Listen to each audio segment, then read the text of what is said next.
I've been tossed overboard. I'll have to bill you extra for my time. Welcome to the show. You look incredible, like a dessert that owns a yacht. That's exactly the vibe I was going for. You know, sweet but slightly out of your tax bracket. Mission accomplished. How does one even shop for a suit when... Gold on my neck, gold on my hand, purple with the stripes, that's the walk of a man. Sidewalk shining, city lights humming, every step I take, they know a boss is. Hey, we love that umbrella guy.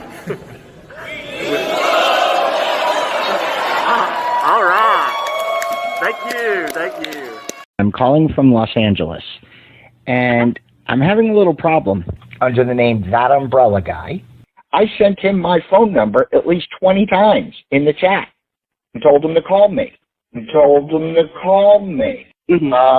ignored me, or I'm a man. I filed the report. If you guys could take a look at it and give me a call back, I would love to hear what you guys can do to help us. We really need to kind of stop this guy at least until Monday. I told him to call me, or I'm a man.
She on the timeline, typing like a toxic. Gossip in the coffee, lies in her pocket. He in a cheap suit, briefcase, cheap grin. Thinking bar exam means he gon' always win. They foul, then fumble, every case crumble. Judge side eye, watching every word tumble. Perjury perfume, they wear it like cologne. Trying to burn a kingdom from a glass stone home. You get sued, then you lose, then you do it again. Same script, same scam, you just repress in. You toss mud, spread names, think the truth won't bite. But the record don't forget you, it's in black and white. You get sued, then you lose, then you do it again. Whole world taking notes every time you pretend. You toss mud, spread names, think the truth won't bend. The cycle that you love gon' be your end. He whisper on the lawyer, like that's holy armor. But every filing reading like a bad soap opera. She pointing at the mirror saying, look, that's a monster. But the face look back and it sure look conscious. Mirror on the live stream claiming they the wounded. Timeline receipts, every live time stamp zoomed in.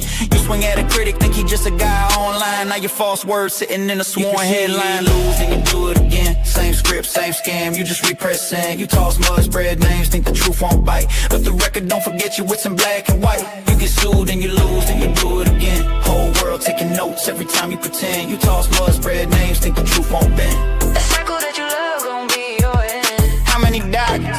How many dockets? How many wins end up as costs? How many victims you invent overnight? How many times can you lie on mic? You get sued and you lose and you do it again. Same script, same scam, you just repress in. You toss mud, spread names, think the truth won't bite. But the record don't forget you, it's in black and white. You get sued and you lose and you do it again. Whole world taking notes every time you pretend. You toss mud, spread names, think the truth won't bend. Last page of your story say, this is the end.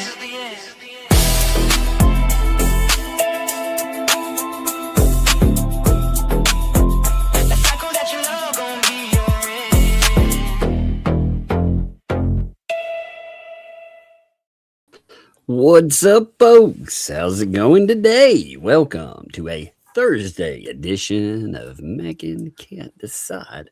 Decides because I'm in charge. That's true. I can't. But I feel weird on this side because that's the wrong side. The wrong side of the stream again. That's so weird. Am I? I love making a game out of it. Just switch it around, and sometimes you switch it to the wrong way again. It's really fun. I saw something really funny today, by the way. I Yeah, noticed what was it? Stupid Dave. He was writing about. Well, he was doing a little AI, obviously, telling us about how FOIA works and doesn't work. Right? They're churched in AI. AI is infallible, right? Well, that's cool. So I asked That's pretty risky. Yeah, well, I asked AI who Milltown Best was, and guess what it told me? What? He is a man is widely believed to be run by a man named John Cook.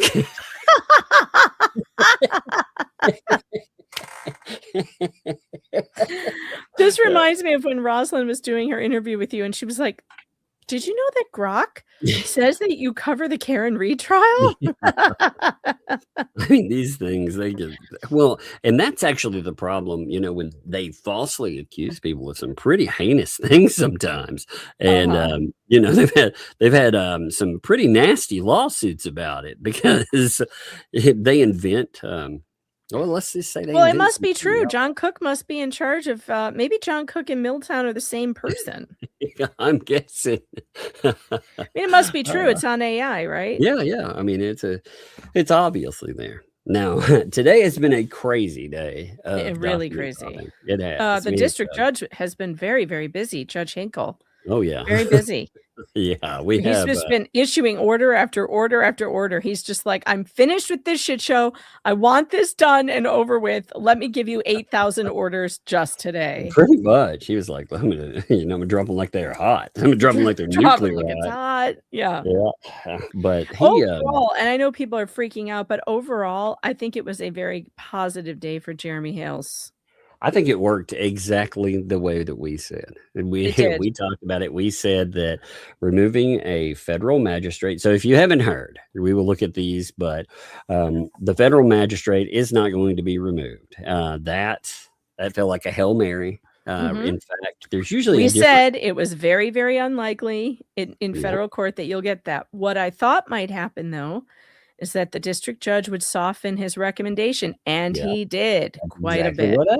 That's what I'm saying. Exactly what happened. He split the baby and did what I thought he would do, which is give Jeremy a chance to amend, and also removed the attorney's fees for David Helm. Yep. So, again, out of that recommendation batch, that is the best thing that could have happened. I mean, honestly, because there were two parts of it. Again, I don't know what they will do going forward, but I'm telling you that case, if you look into the cost, just remember, just serving these people, it costs how much it cost him. Yeah, it costs $100,000, and he'll never make his money back. Even if he wins the whole thing, he'll never make it back. And I know that that's not what it's about for him, but it has been an incredible money suck. Yeah, I mean, it may not be about that for him, but my God, you have to at some time, at some point you have to be like, okay, what does this cost, and is it worthwhile to continue with these astronomical fees when the court has pretty much given you the indication they don't like this case. Yeah, they don't like it at all. That's the thing. Okay, when you look at what the judge has to, or the magistrate had to say on it, and then what Hinkle has to say on top of it. All right, if you go in and you amend, say you go forward. I think they're showing you their hand. They're telling you straight up. They're telling you what's going to happen. They're telling you have a very minuscule chance of winning this thing, even if you amend. And if you amend it, you only have one more shot. So if you don't get it 100% exactly the way we want it, you're out. Yeah. And so what's a better option? The better option might be to take the leave to amend, leave it. You have without prejudice. You can file again down the road should you need to, if you decide you want to, or you can take it to state court if you decide you want to. Yeah. But you stop the bleeding. Yeah, because in this case, 10 people in a case. Just think of the discovery costs off of this. The depositions alone. You're talking about $5,000 per person. Yep.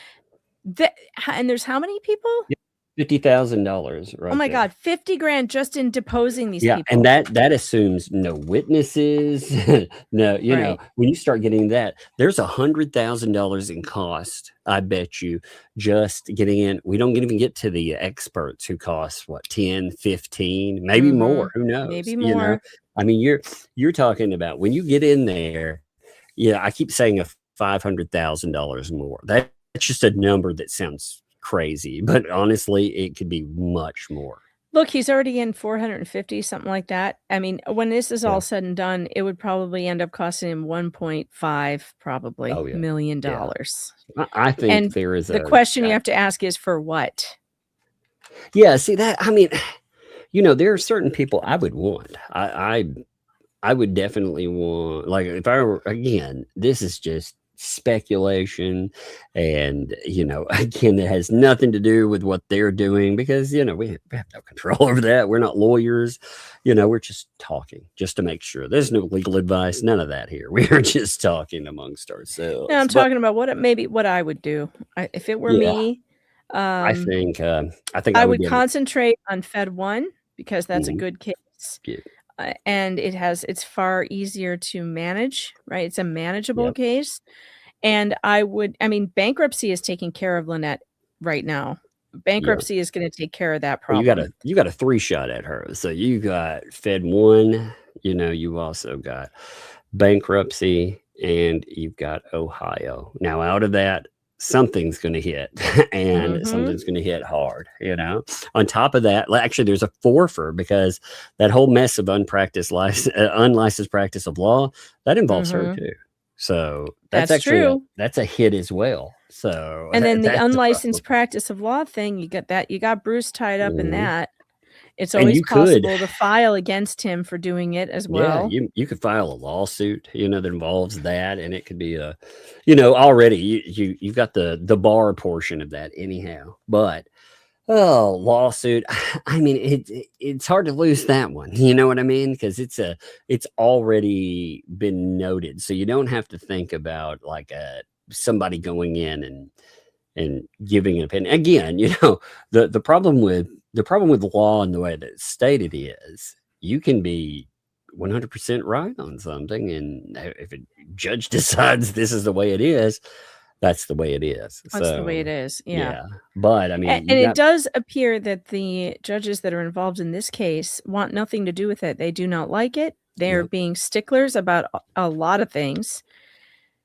And I mean, some things, I think Randy was right on some of the items that he noted, like the issue with how I mean, for example, he noted case law where the judge quoted a case, but the judge doesn't look 6 months away, and it actually gives another note. Right. But that doesn't matter. You know, ultimately with them, they've signaled, and heavily they've signaled they don't want it. Yeah. They don't want it. They don't like it.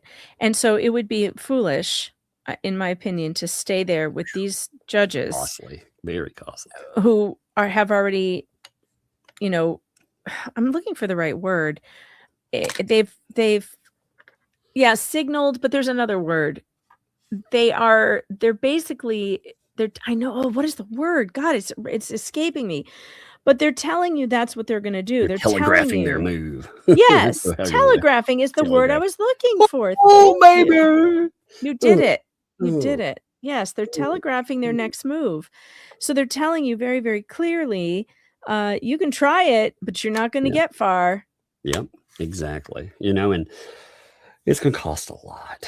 Yeah. Now, today, I do want to point out, though, that Hinkle's decision to soften that recommendation was 100% the right thing.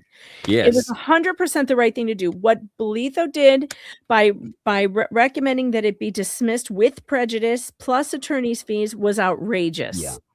Outrageous. Mm-hmm. So, yes, if this was going to be recommended for dismissal, it always should have been without prejudice, with leave to amend. There was no reason for him to do that other than he's just being a dick. That's what it felt like. He was being an absolute a-hole, you know. And you can see that the district judge thought that also, because the district judge was like, nah, softened it up. Yeah. Yeah. Well, but at the same time, the district judge defended his magistrate, which we would expect him to do. Oh, man. I mean, They do regardless. back each other. And we don't Yes. know what kind of conversation the district magistrate had with Bolitho on the side. I would imagine that he did have some conversation with him, like, you need to watch your tone because you don't want more of these coming at you. Well, And I would think that it would have the effect of tempering him in Fed 1. I know people are like, well, now he's going to be worse in Fed 1. I don't think so. Well, it definitely put on record items that, again, if you need to appeal, it's most certainly called out a lot of stuff. So it does put in notice. I mean, getting a judge removed, period. Like getting the grudge judge removed was very hard. Crazy. It was crazy. Like I was actually stunned it happened. I know I was too. Yeah, I mean, did he do wrong? Yes, absolutely. But that usually doesn't matter. It usually doesn't matter. Yeah. No, we were flabbergasted that actually worked. Yeah, I was stunned, when I saw that, and I think it gives people the wrong idea that stuff is easy to do. But the whole strategy in that, again, is when you're looking at it and a judge tells you, I don't like this case, and then the guy that's over him is like, I also don't like this case. Right. You're in trouble when that happens. You eat it and you go a different route. But on top of that, you also, funny enough, had all those emails these jackasses have been sending. Are we going to read that? Oh, yeah. That is pretty good. That's wild.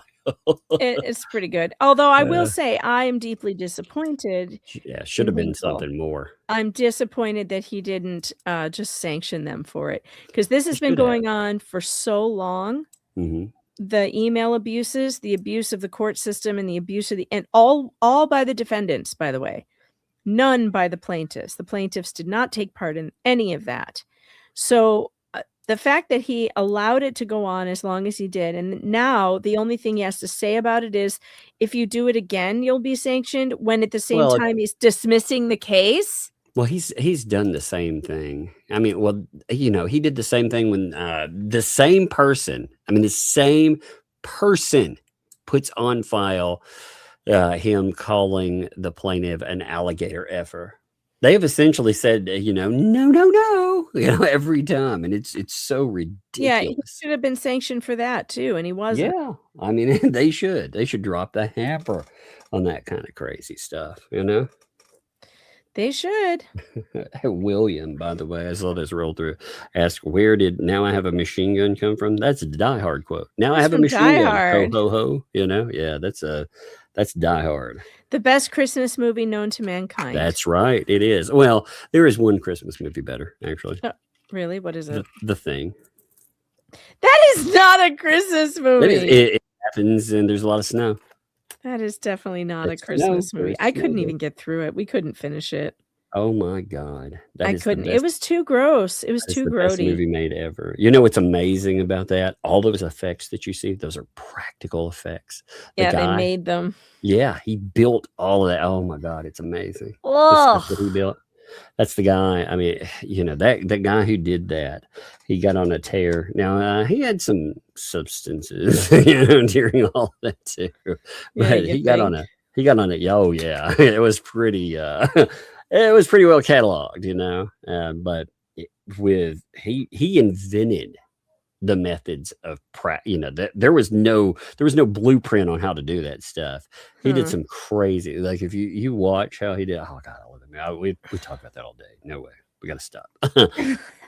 This show will become about, let's talk about The Thing, the movie. You're like, wasn't this about some kind of court stuff? Yeah, we covered it another day. Here's another fun fact I thought we would talk about before we hit this.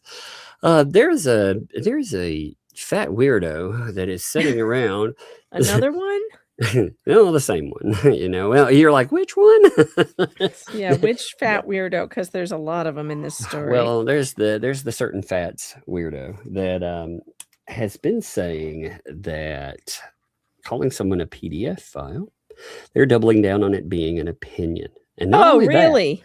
That, yeah. Not only that, but they're now saying that the quote unquote 19-year-old child said that because they observed him when they were all down there. So, well, I was like, wait a minute. You brought this guy not only on panels, but you took him to Preston's and Cook's?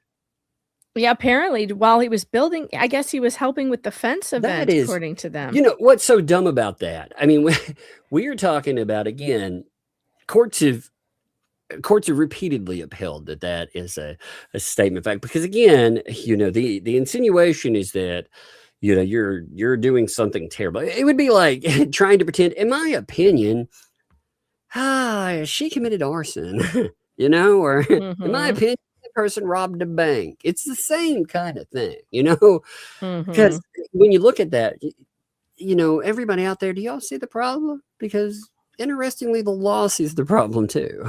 Yeah, well, she's confusing an opinion. An opinion, by the way, is saying something like, that guy's an asshole. That's an opinion, right? Yeah. But when you say that person specifically committed a crime, that is no longer an opinion. And when you call someone a PDF file, you are alleging that they committed a crime against children. That is not an opinion. You can say, I think that guy's a creep. You can say, I think that guy gives me the willies or whatever. You know, he gives me the ick. You cannot say, I think that guy's a PDF file. Yeah. An opinion is, man, Megan has a bad taste in pizza. You know, it's not, you know, so-and-so is a PDF file. That's different. You know, that's much and different specifically thing. Defamation that's per se is accusing someone of committing a heinous crime. A heinous crime. And a heinous crime is considered any crime against children. So right off the bat, anything to do with children is per se defamation, which means you don't have to prove to anybody that it's defamatory. It is by its very nature, just by being said, it is defamatory. You cannot have that opinion.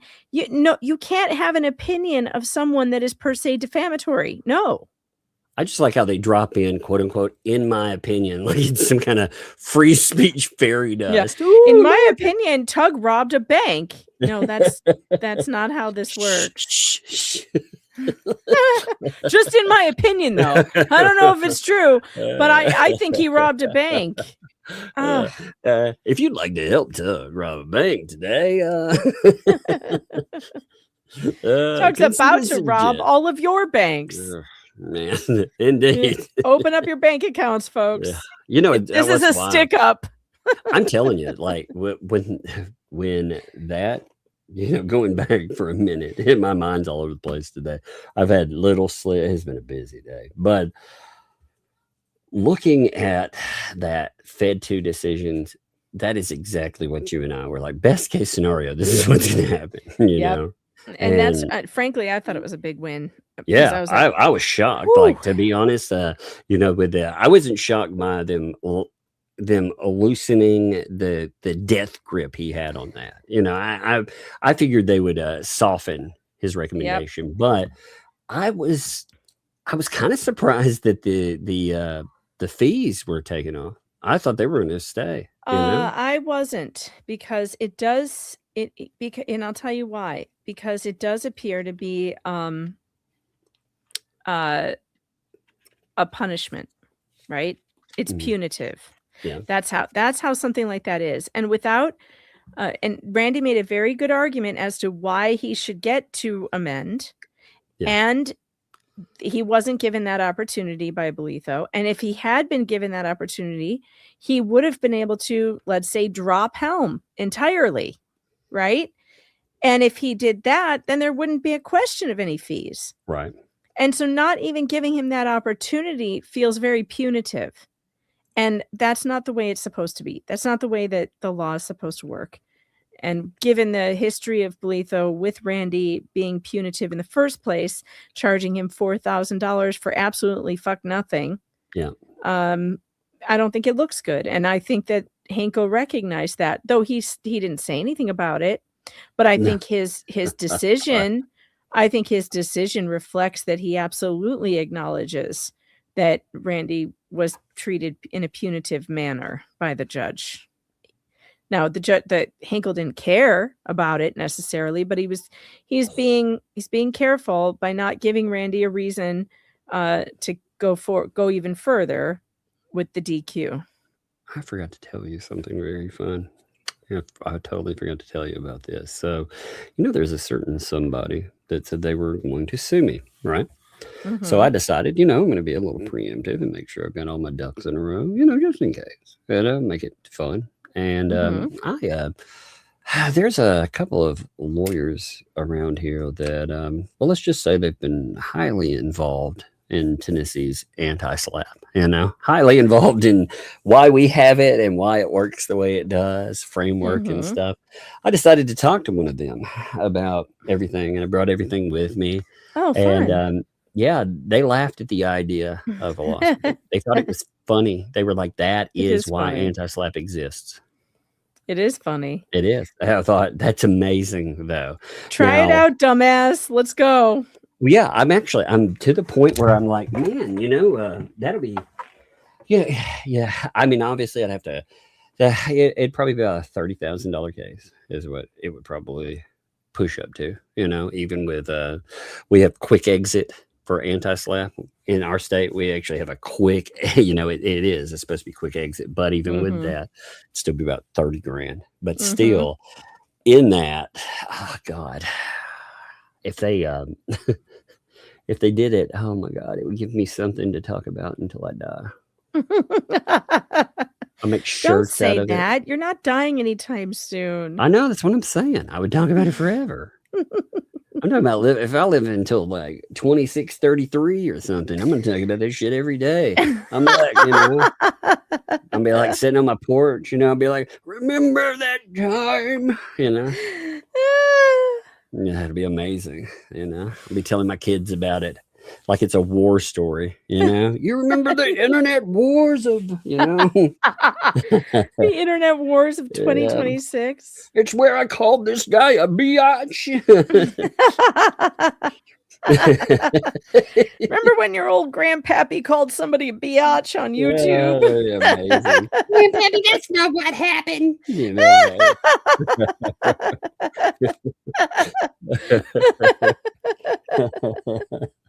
Oh my God, that would be so amazing. That'd be good. That'd be like the things on my tombstone. I'd be like, I don't really have to put my name on there. Just be like, beat, and then we'll put the person's name right there after that. I won't even put my name on there. I'll just put beat so and so, and I'll put AKA. I'll put their YouTube name on there as well in lawsuit on, and I'll put it on there. It'll be amazing. Laughed all the way to my deathbed. There'll be like a little laugh track that plays underground still. Every day it pumps out, Oh my God. It'll be amazing. I'm telling you, I went for real. I promise. I will bequeath to my children the tale that they must tell. It'll be like The Ring, You must tell every 7 days. Chad just said that Tug's tombstone will just say "leave breadsticks." I just had a fantastic idea. Your tombstone should have a piggy bank in it. People can just leave breadsticks, and the kids can come and collect it with a key. Well, unfortunately, I mean, we might want to get on that today. In fact, if you'd like to help make Doug's tombstone with piggy bank, consider sending breadsticks. It's got like a QR code on it. You can scan and just send a Cash App immediately. Oh, that'd be amazing. He grifted even after death. Oh my God, it's good times. That would be so amazing. So many good ideas out there. So many good ideas. Hey, look at that. I like that. Anti-SLAPP. Anti-SLAPP protection. Get that anti off of me. That's You funny. boy, what are you doing? Hey, you listen to your anti-slap. That'd be amazing if I had a freaking auntie named Slap. Oh my God, that'd be the greatest thing ever. Auntie. Hey, look, the Tombstone funds are flowing in now. Look at Excellent. We this. need Tombstone funds for sure. Yeah, that's what we need for today. Look at that. Tombstone funds. That's right. That's right, people. You know? Yeah, look at this too. Have you ever heard the tale of Darth Tuck the Wise? That's right.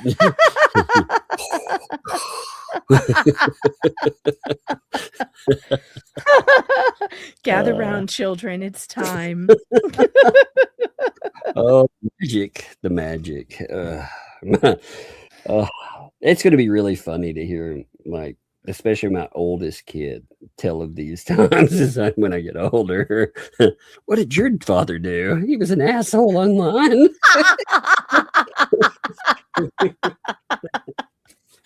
Actually, you know what? I would argue that. I would be like, I was a successful asshole. I was just talking to the kids before coming on, and I was like, well, time for me to go and be a jerk online. My kid goes, that actually sounds fun. I'm like, yep. It's pretty that's fun. what I tell. Have fun with your geometry or whatever the hell you have to do. That's what I told my daughter. My daughter was like, you know what I want to be when I grow up? I want to be this. I was like, that's awesome. You know, I got to be what I always wanted to be. And she was like, what's that? I was like a jerk. A jerk online. A professional asshole. I'm a professional jerk. Yeah. I mean, it's amazing. If I could have foreseen this, you know. Well, you know what kills me? I went to freaking college and got a professional degree. So, and now I just sit online making Megan choke to death. He's going to kill me right now. I'm going to need a Tombstone fund. Oh my God. I went to college for this shit. I can't believe I spent that money. I know. It really makes me sad some days. It's a good thing I dropped out when I did, because I'd be really pissed if I had gone all the way through and spent all that money just to become a professional asshole online. I mean, I could have done that for free. Duh. What a time to be alive, though. You know? I mean, who would have thought this? You know, what's funny is when I started school, you know, you could be a professional asshole on the radio or something. Right. You know, maybe. True. Howard Stern made it all the rage. Yeah, but being a professional asshole, like getting to broadcast it from the comfort of my own home, this is amazing. And it's a dream come true for all of us assholes out there who weren't getting paid for it previously. Well, it's really good. Like 2 hours ago, I called Megan to ask her about something, and she was cooking dinner, I assume. That's what it sounded like, right? And then 2 hours later, she's a professional asshole online. That's true.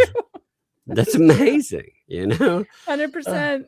Yep. Putting on the many hats. Yeah. Okay. So this is the injunction not to file emails. Some of the defendants. Imagine having to be told you're enjoined. Look, this is 100% the defendants. Oh, yeah. Look at that. 100%. Some of the defendants have made a practice of copying me and the magistrate judge on emails addressed to others. Actually, it's worse than that, really. There's attempted ex parte. There's all kinds of stuff. It's not just some CCing on emails, you know, because the way that this lays it out, that's the way it tries to make it sound. And I believe it's a lot worse problem. By the way, I would like to point out that this is Hinkle writing this. And I have a question as to why Belitho didn't write this a long time ago. Yeah, for real. I mean, why did it wait? Why did he have to wait for Daddy Hinkle to do it? They should have. Well, it's the same thing. Why did Daddy Hinkle have to step in and try to put paint chips on the straight and narrow when it came to calling somebody an alligator ever? Right. You know, why didn't he step up? Yeah. Well, why didn't Belitho do that? Local rule 7.1M prohibits the practice. I've read none of the emails. They have been intercepted by my staff and deleted. You know why? Oh, I wondered about this stuff too. I wonder if this is because it has become a public conversation. I always wonder this. do they know that this has become a topic of concern? Because, people are talking about how in some of those orders, it really sounds like somebody has been reading emails. Oh, I got breaking news regarding this. We've got breaking news here, folks. Just a moment here. Okay. We've got breaking news. Let me open up my email. Yeah, it is official. Paint Chips is going to fight the injunction to not file emails. Oh my God, he is! Holy shit! Dear counsel and parties, and by the way, I think he copied the judge on this. Holy God, he's fighting it. Did he copy the judge? Hold on. I can't tell if he copied the judge. Can you see? Because I don't have my reading glasses, damn it, and I can't see that small. Give me a second. Who did he copy? All right, he sent it to Yeah, I'm looking through them right now. Atkinson. Oh God, I can't. Why am I so blind? Shockett Law Group, Two Fleece, John Cook, Ray Bone Crusher, Stupid Dave, Marla. He didn't copy the judge. Okay. Oh, no balls. That's too bad. No balls. Balls, Paint Chip. Dear counsel and parties, pursuant to the Florida rule, defendant Luthman writes to confer in good faith regarding the forthcoming motion for reconsideration of the court's March 12th order dated injunction not to file emails. The anticipated motion will request that the court vacate or modify the injunction which presently prohibits parties from sending copies of correspondence or emails to chambers except when attached to a docket filing. The motion will raise several issues, including due process concerns. The order expressly states that the court read none of the emails, yet it entered a coercive injunction backed by potential contempt sanctions. Hey, I agree. I actually agree on one thing with this. I agree that it says they read none and yet. I agree with that part. Well, but his staff read it, as you will see in the injunction, and the staff informed the judge that they're full of things that they should not be. So, I don't think he needs to read them to tell them they can be sanctioned for this behavior. Because it would be like my sister was a clerk for a judge for a long time.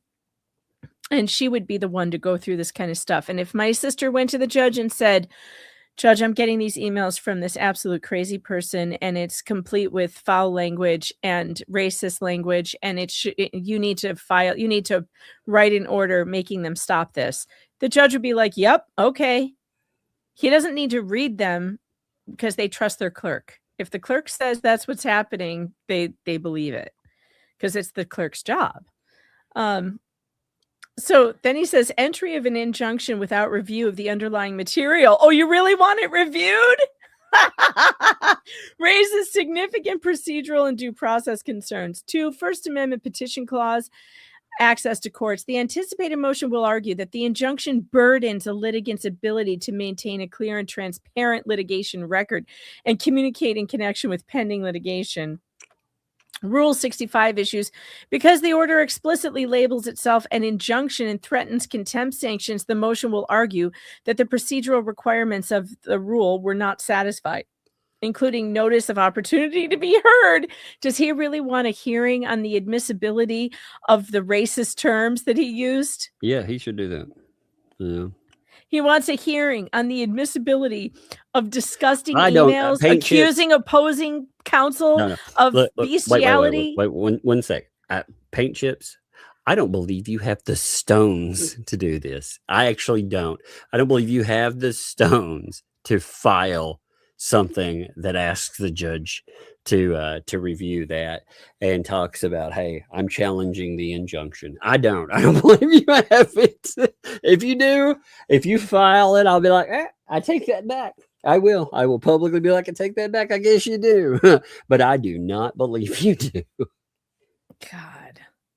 That's basically it. And he has another argument, but it's not worth it's not worth talking about. It's just stupid. That's crazy. So, yep. He says he's going to fight it. I'll believe it when I see it. File it, fatty. File it. No, like I said, I do not believe you have the balls to do it, man. Do it. Do No, it. he Show lost his balls in prison. I think he's a Cassistrato. Maybe that's why. Well, that's why his voice is so high and he's so whiny. That's why, you know what I'm waiting on? He's going to rip those glasses off. The fake nose is going to fall off. He's going to look like something else. He's going to pull off a fake pregnancy. He's going to take off the fat suit. Yeah. He's just wander away. He's going to be like an 85-pound dude. And underneath it all, he's that guy that jumped out of an airplane many years ago and nobody knows what happened. DB Cooper. It's actually DB Cooper. Oh my God. That would be hilarious. Okay, so I am told that their tone is completely inappropriate. Inappropriate, yeah, that's one way to put it. They're dropping the surface. They're dropping N words, Judge. Yes.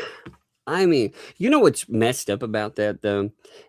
If they didn't tag the judge into it, that this court has basically treated it like, even though you're not supposed to send stuff like that to opposing counsel or anything else, that they haven't cared. They haven't cared what has been sent. That was one of the reasons why in Fed 1 you were supposed to have Bruce show up, because of some of the, again, I'm not saying he dropped N-bombs, just to make that clear, but inappropriate items in emails. And this is next level. The stuff we've seen in Fed 2, it is absolutely next freaking level. Although I've never seen anything like it. God, I know. And I've never seen a judge be like, that's not. If you do it again, if you don't do it again, if you do it again, then I might do something about it. Like, oh my God. I might. I thought the call out was funny though. They're like, you're saying yep. But the practice would be totally unacceptable, even if the tone was professional. Yes, indeed. That is. It is. It is highly inappropriate. You're not supposed to email the judge. No. For any circumstance. This order constitutes an injunction requiring the defendants to stop. So, this is what Paint Chips has a problem with. The idea of it's an injunction.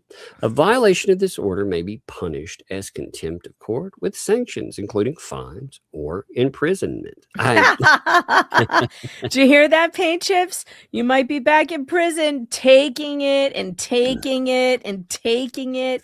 Maybe that's why he wants to file it. Maybe. Maybe that's why he's like, yeah, I got to fight that one day. Get back to jail. Yeah. Oh my God! Prison B is waiting for him. On my oven, like Rose. Oh Lord! A violation of this order may imprison. Wow! If the defendants continue the practice, it will not end well for them. That's strongly worded. My only problem with it's this strongly worded, but they why don't do are you anything. not doing it now? Well, you've been making the plaintiff and plaintiff's counsel put up with it for a year. Yeah, they've been doing this for a year, and it took a motion to disqualify. Really, it took a motion to disqualify where Doreen puts it in a footnote that they're doing this for anybody to notice and to say something like, "No, I'm sorry." The sanctions should have come down with this order. There should be no, well, if you do it again, we're gonna sanction you, especially when you're dismissing the case. Well, it's also okay. You've already had, since they like to blur the line between cases, you've already had this same issue brought up with Fed 1, and you know what happened?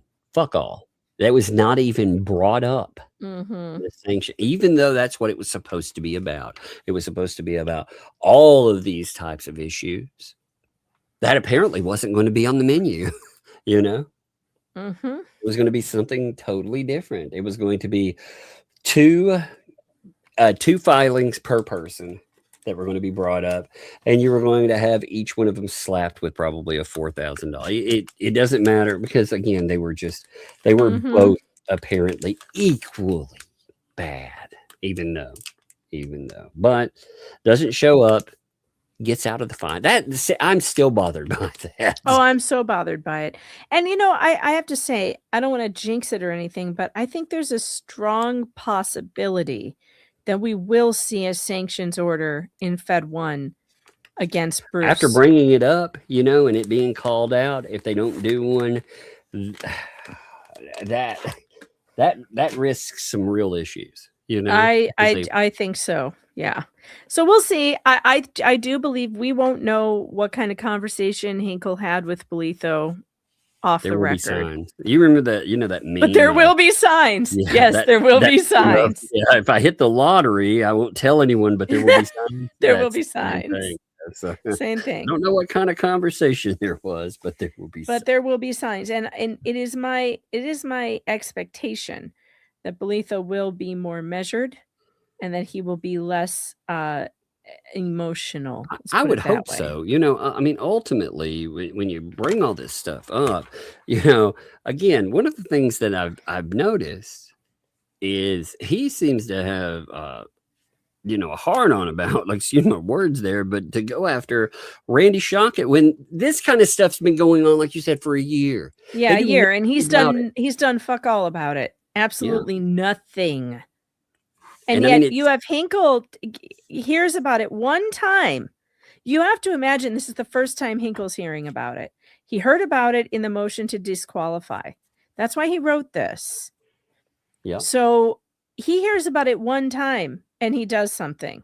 Now, it's not a lot, but he threatens to do something. It's definitely saying, it is some strongly worded stuff. So we'll see. We'll see. We'll also see what happens with Fed 1, because Fed 1, I imagine some of these same people can't help themselves. You notice they they insert themselves into anything. So we'll see what happens. But it will not end well for them. They should govern themselves accordingly.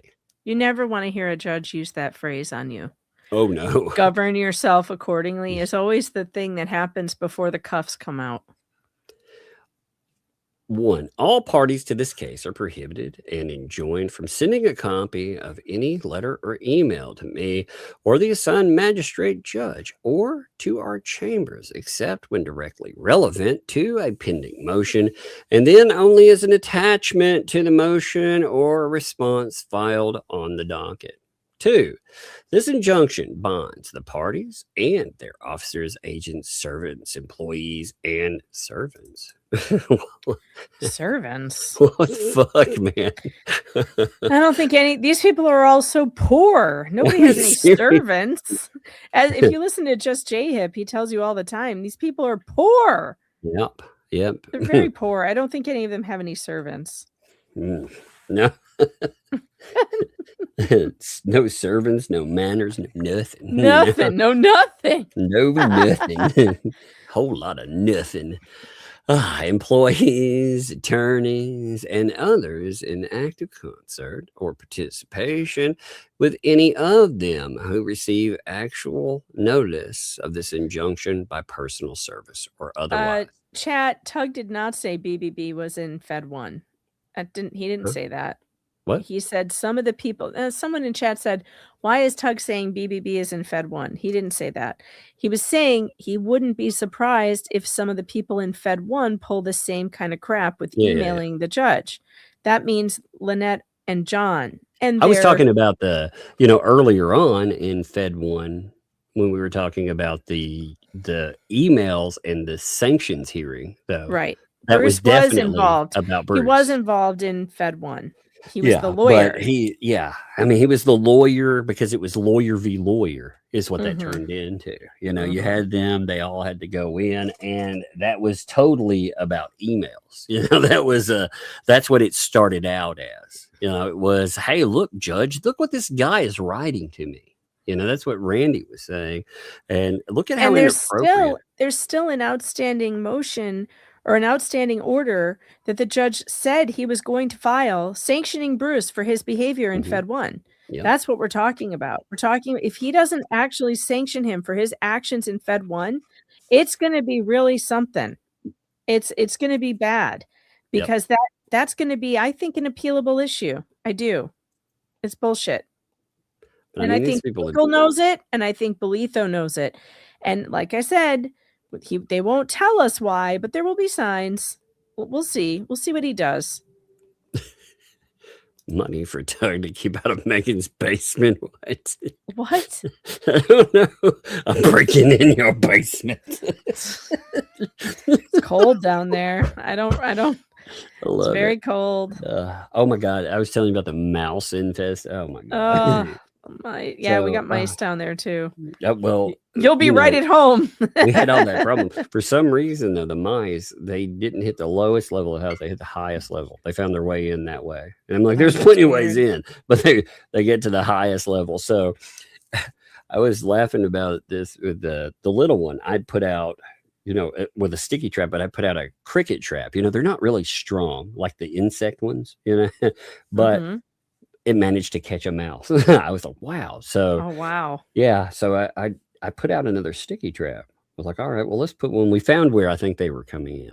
So, we put, there was a hole by a vent. So we put an SOS pad in there, because they don't like that. And we put out a sticky trap right beside it. I literally walk away and I get to another room and the little one is like, we got another one, Dad. And I was like, oh my God. They're just how many of pouring these in. things? Yeah. My mom was like, just put out poison. I was like, yeah, that's what I needed. Dead stinking rat in my wall. Instead of a live annoying rat, I got a dead stinking rat in my walls. So, oh no.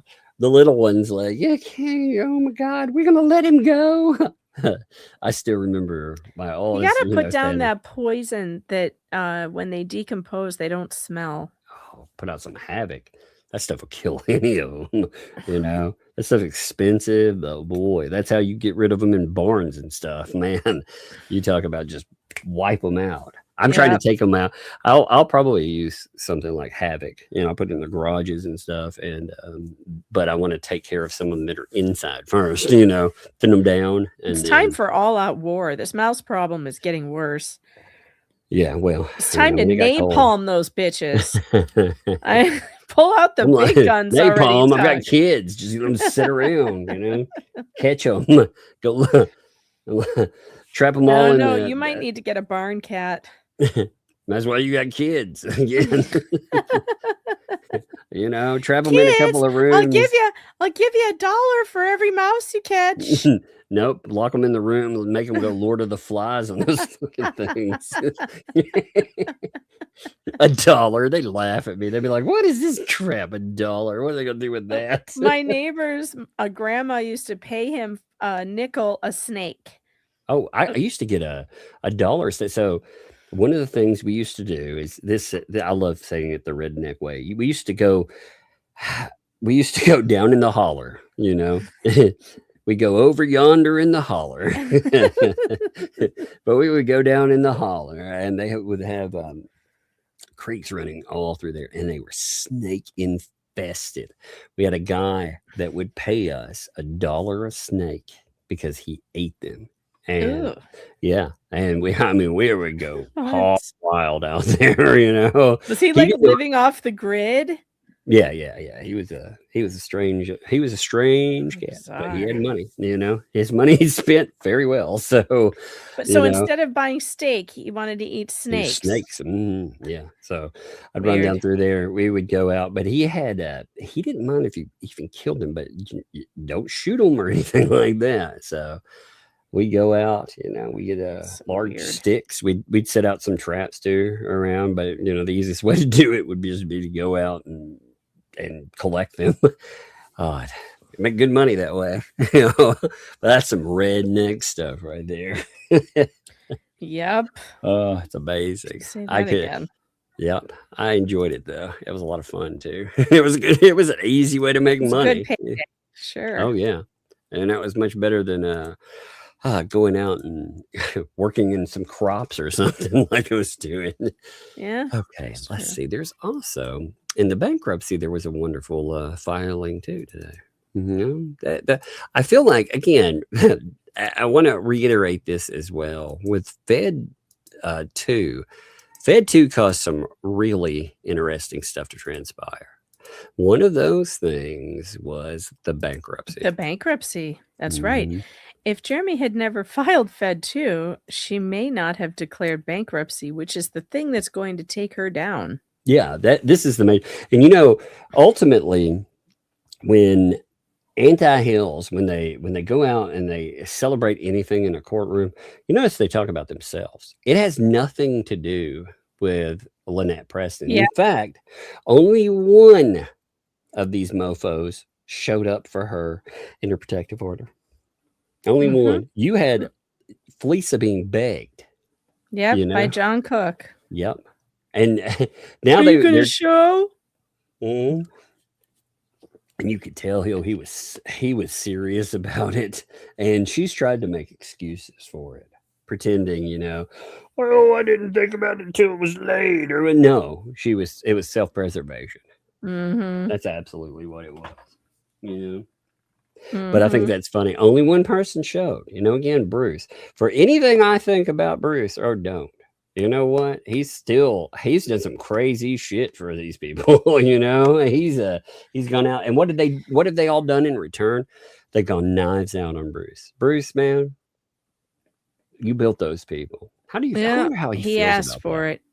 Yeah, but I wonder how he feels about it. I don't care how he feels about it. I hope he chokes I on will it. be so pissed. Maybe, Bruce, when you're thinking about that, when you're thinking about who you should have anger and spite toward, maybe look at who, basically wanted to kick you off everything and talk about you like you were a dog. You're not like Lynette. Lynette, baby, too dumb to walk away from these people. Are you? Are you gonna tail tuck between your legs? He did. I think he did walk away from them a long time ago. I that's what it looked like, because I mean, and I hear that Fleesa doesn't have anything. They have nothing to do with each other anymore. Well, she talks a lot of shit about him. She talked a lot of shit, according to certain people. Woo, Brucey Bruce. Yeah, notice how she doesn't talk about him at all anymore. Like she doesn't. She used to sing his praises, boy. Well, he Bruce built her. Look, Bruce that. Everything. I mean, again, as much as I do not like him, he built her. She owes him something. There are people online that if I don't like them, if I have falling out, there are still people I know that I owe shit to because they did something positive, very positive for me. So if nothing else, I don't go out and try to flamethrow their reputations. And that's what she went out there and she took in that group of those people that he built. They tore him apart. He should be pissed. I would be. I would be. Get him, Bruce. Get him, Bruce. Anyway. I mean it, though, when I'm talking about that. I'm absolutely mean what I just said, too. Oh, man. Hey, we hold this for a minute. I used to make Sure. I haven't read this bankruptcy thing yet, so this should be interesting. What is it? It's an order denying debtor's motion to enforce the automatic stay and for damages pursuant. Oh, I think this must be about them complaining that Judge Grabe ruled against them in the thumbnail case while the bankruptcy was still pending. So this is getting denied. Oh, God. Again. This is a pretty good day for Jeremy Hales. Let's just put it that way. We got denied. Sit down. Yep, they're getting denied on this. I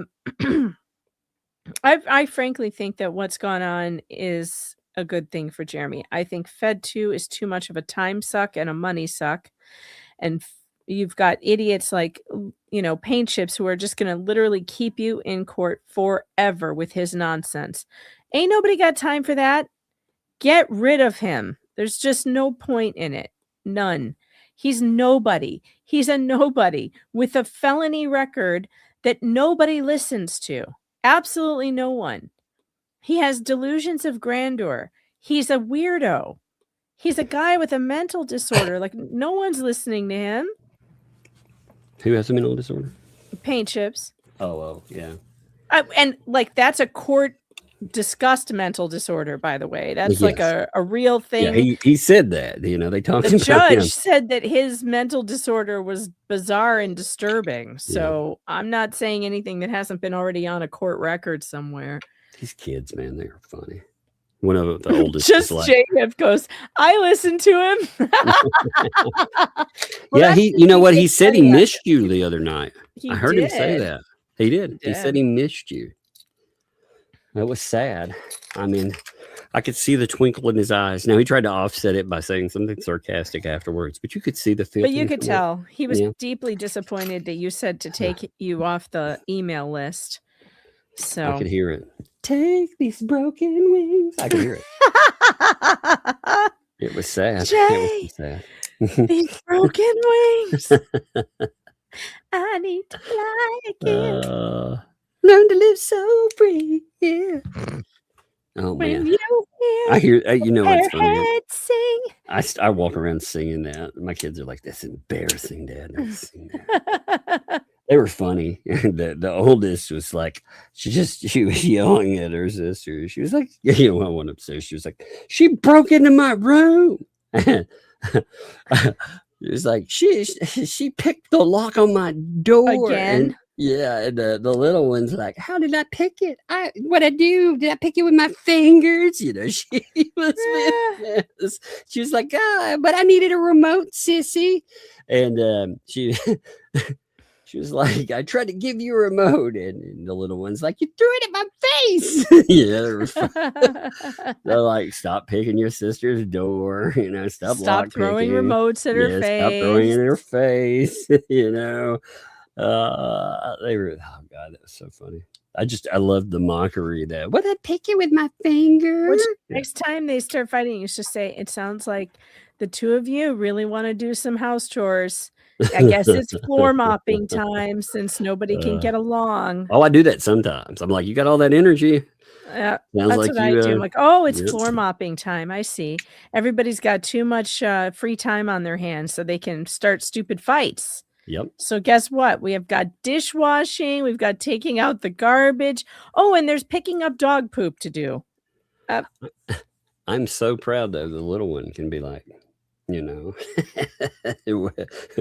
am I doing that with my finger? I thought that's sarcasm. I was like, it's sick. She's just torturing her. Oh, just at 6 though. I was like, that's hilarious. You were gonna be a menace, you little monster. That's hilarious. I could tell too. She has that little screwdriver. She calls it her lock pick. She said Doesn't she hide it in your desk? Yeah, she hides it. Like when she comes for, like when she's afraid she'll have it taken away from her, because her sister will take it away. So she has more than one too. That's the thing. So if she takes it away, she knows where her sister puts it. So late at night, she'll take the other one when she knows her sister's asleep. She'll unlock her door and go in and get the other one. But she'll take like her stuff, her switch. Oh, that's terrible. It's funny. And she'll put them back a lot of times. She was yelling at her. And I thought this was a valid crash out for the oldest. She was yelling. She was like, you saved our game I've been playing for weeks. Oh, no. She'd put her game. She'd taken it and put it back. But she didn't know what she was that doing. would cause a huge meltdown in my house. I would have melted down. I would have been like, oh my God, you saved over my stuff. Yeah. The touching somebody else's game and saving. Yeah, that would crash out for sure. That would be a serious crash out. Yep. Now this is something that I thought was fun. Now you notice again, this is the bankruptcy. For the bankruptcy, well, this this is cementing the wonder about the motion to enforce the automatic stay and for damages pursuant to 11 USC 362K. We remember that.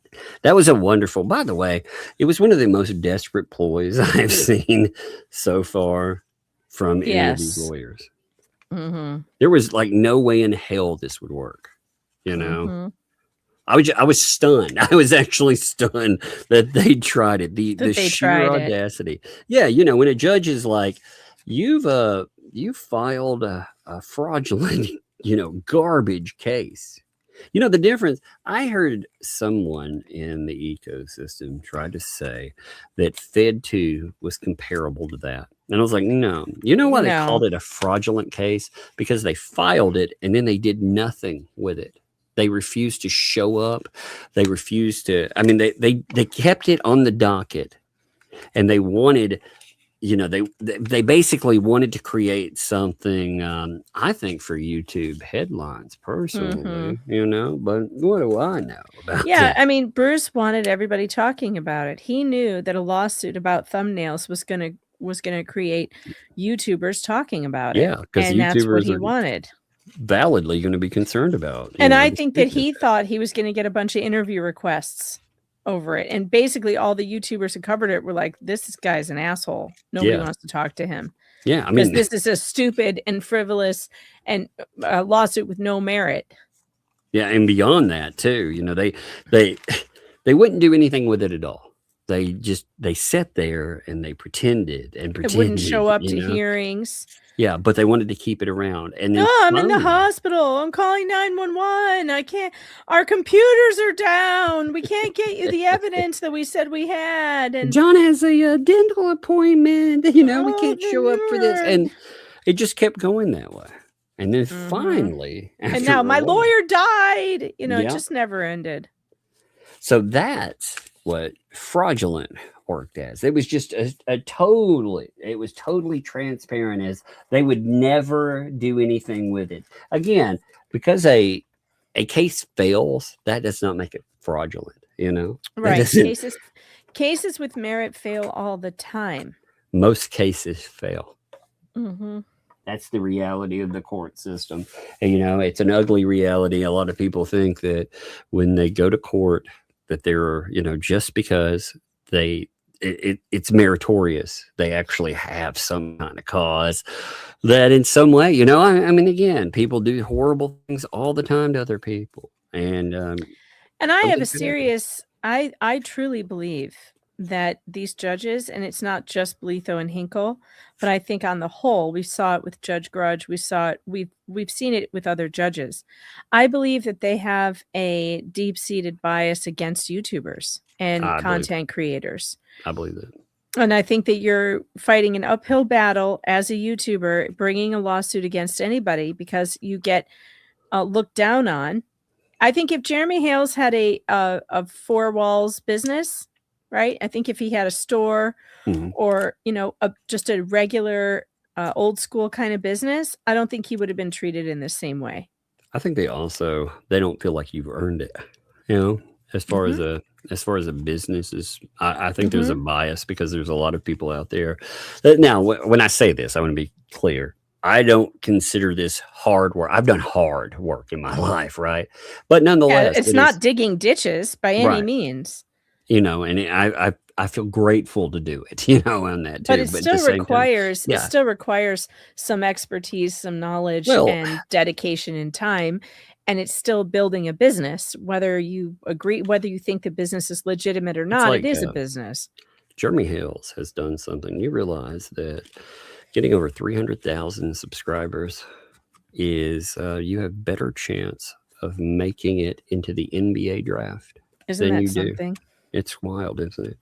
And every day your chances get smaller because of the amount of, you know, you have all the AI and everything else popping up. So, you know, it's an amazing thing where a guy has built something up to the level he has, you know, and if they treated it like that, that rarefied thing, then I think I do agree. I think there would be something there. You know, there also, I think a lot of judges they kind of make up their mind about something. Anyway, I'm going to get. But I feel there's an anti-YouTube or content creator bias, whether you're a TikToker or a YouTuber. I think there's a bias that a lot of these old timey guys are just like, we don't think this is legitimate. And so they start out. They don't think you paid your dues. You know, a lot of them think they paid their dues doing something, and they don't think you paid yours, you know?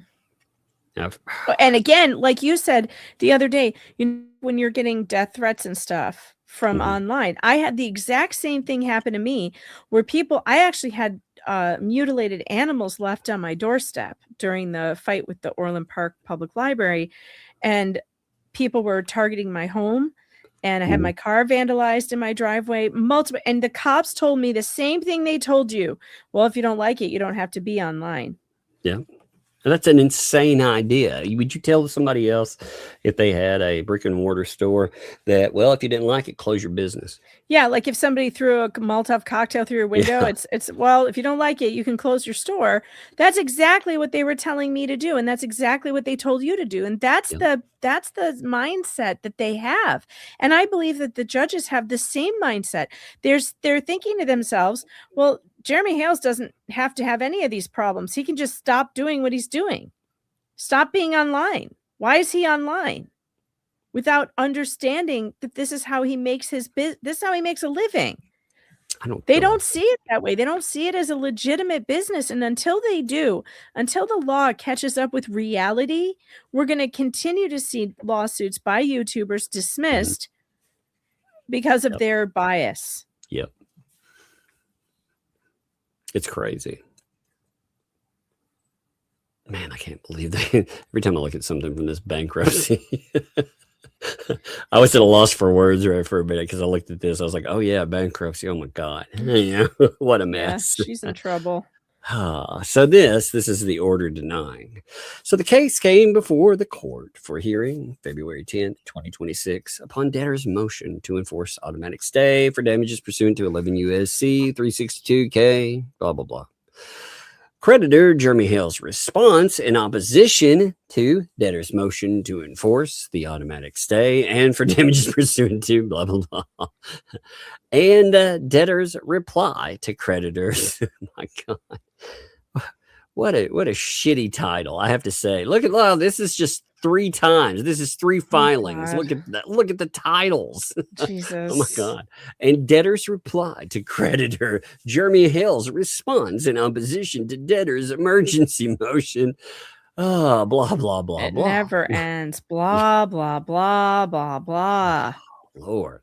Having considered the motion, response, and reply, having heard the argument of counsel, and having reviewed the applicable case law for the reasons announced in open court at the hearing, it is ordered the debtor's motion to enforce the automatic stay and damages pursuant to blah, blah, blah is denied. Yeah, that's we knew that would happen. Uh-huh.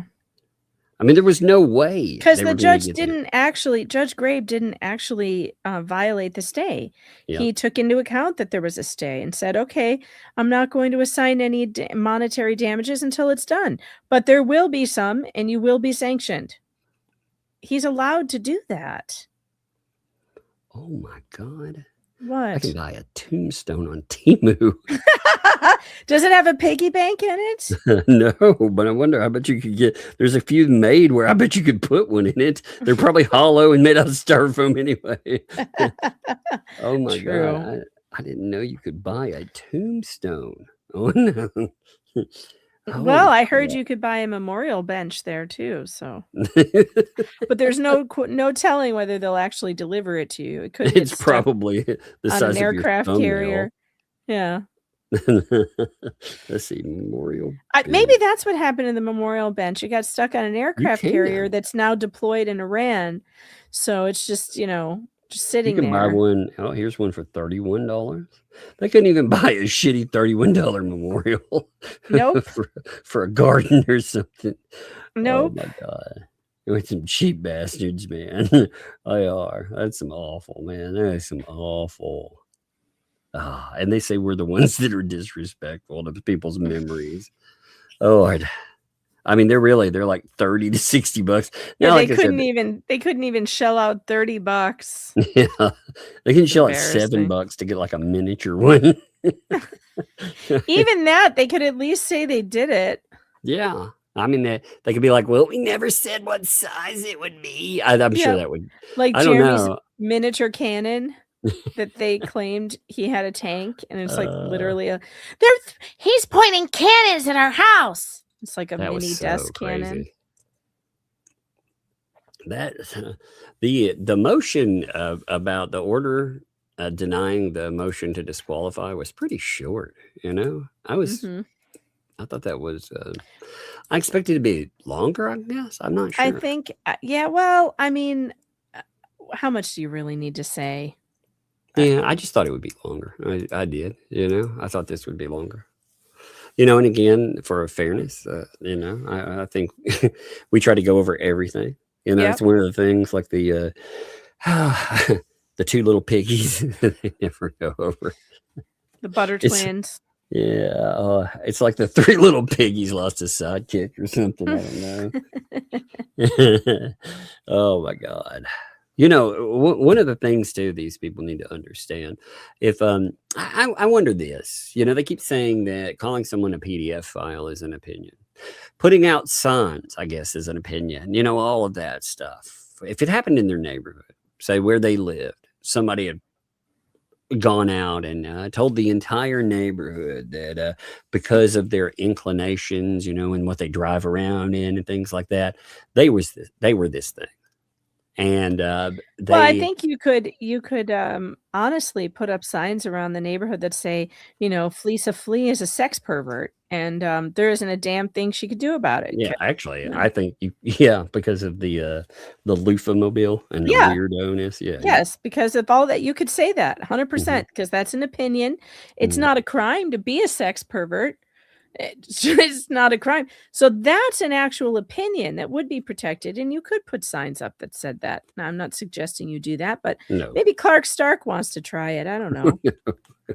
While he's out there, he's become their like professional boogeyman. maybe, hey, Clark, maybe that's a new profession for you. Hey, Sticky Widget, we've been missing you. Where have you been, I man? saw Sticky the other day. I was like, woohoo, Sticky, because I like to say Sticky. I know, me too. Everyone's been looking for you, Sticky. Everyone's like, where's Sticky Widget? And I was like, yeah, I haven't seen Sticky in a while. Sticky says, I had to step out for a bit. Can you guys start over? Yeah, actually, wait. Don't worry, Sticky. We go down so many rabbit holes. You probably only missed 10 minutes. Exactly. You missed 2 filings beyond that. Yeah. But they were only a page long. So yeah, I mean that's the thing with all these, even the longest one, the one talking about the amended thing, it's what, 4 pages? Yeah, they're not long. No. So which is normal. When orders come out and they're like 50 pages, like the one that was against Lips. Yeah. Or against, for actually, Chips. Michael. Chips, yeah, it was against Chips. Those are unusual. Yeah, that was insane. That was insane. A 50-page order is unheard of. Yeah. It's unheard of. That's why Craig DeThomas's his order that was like 9 pages saying how he wasn't going to disqualify himself was so out of the box. Most orders are 4 pages tops.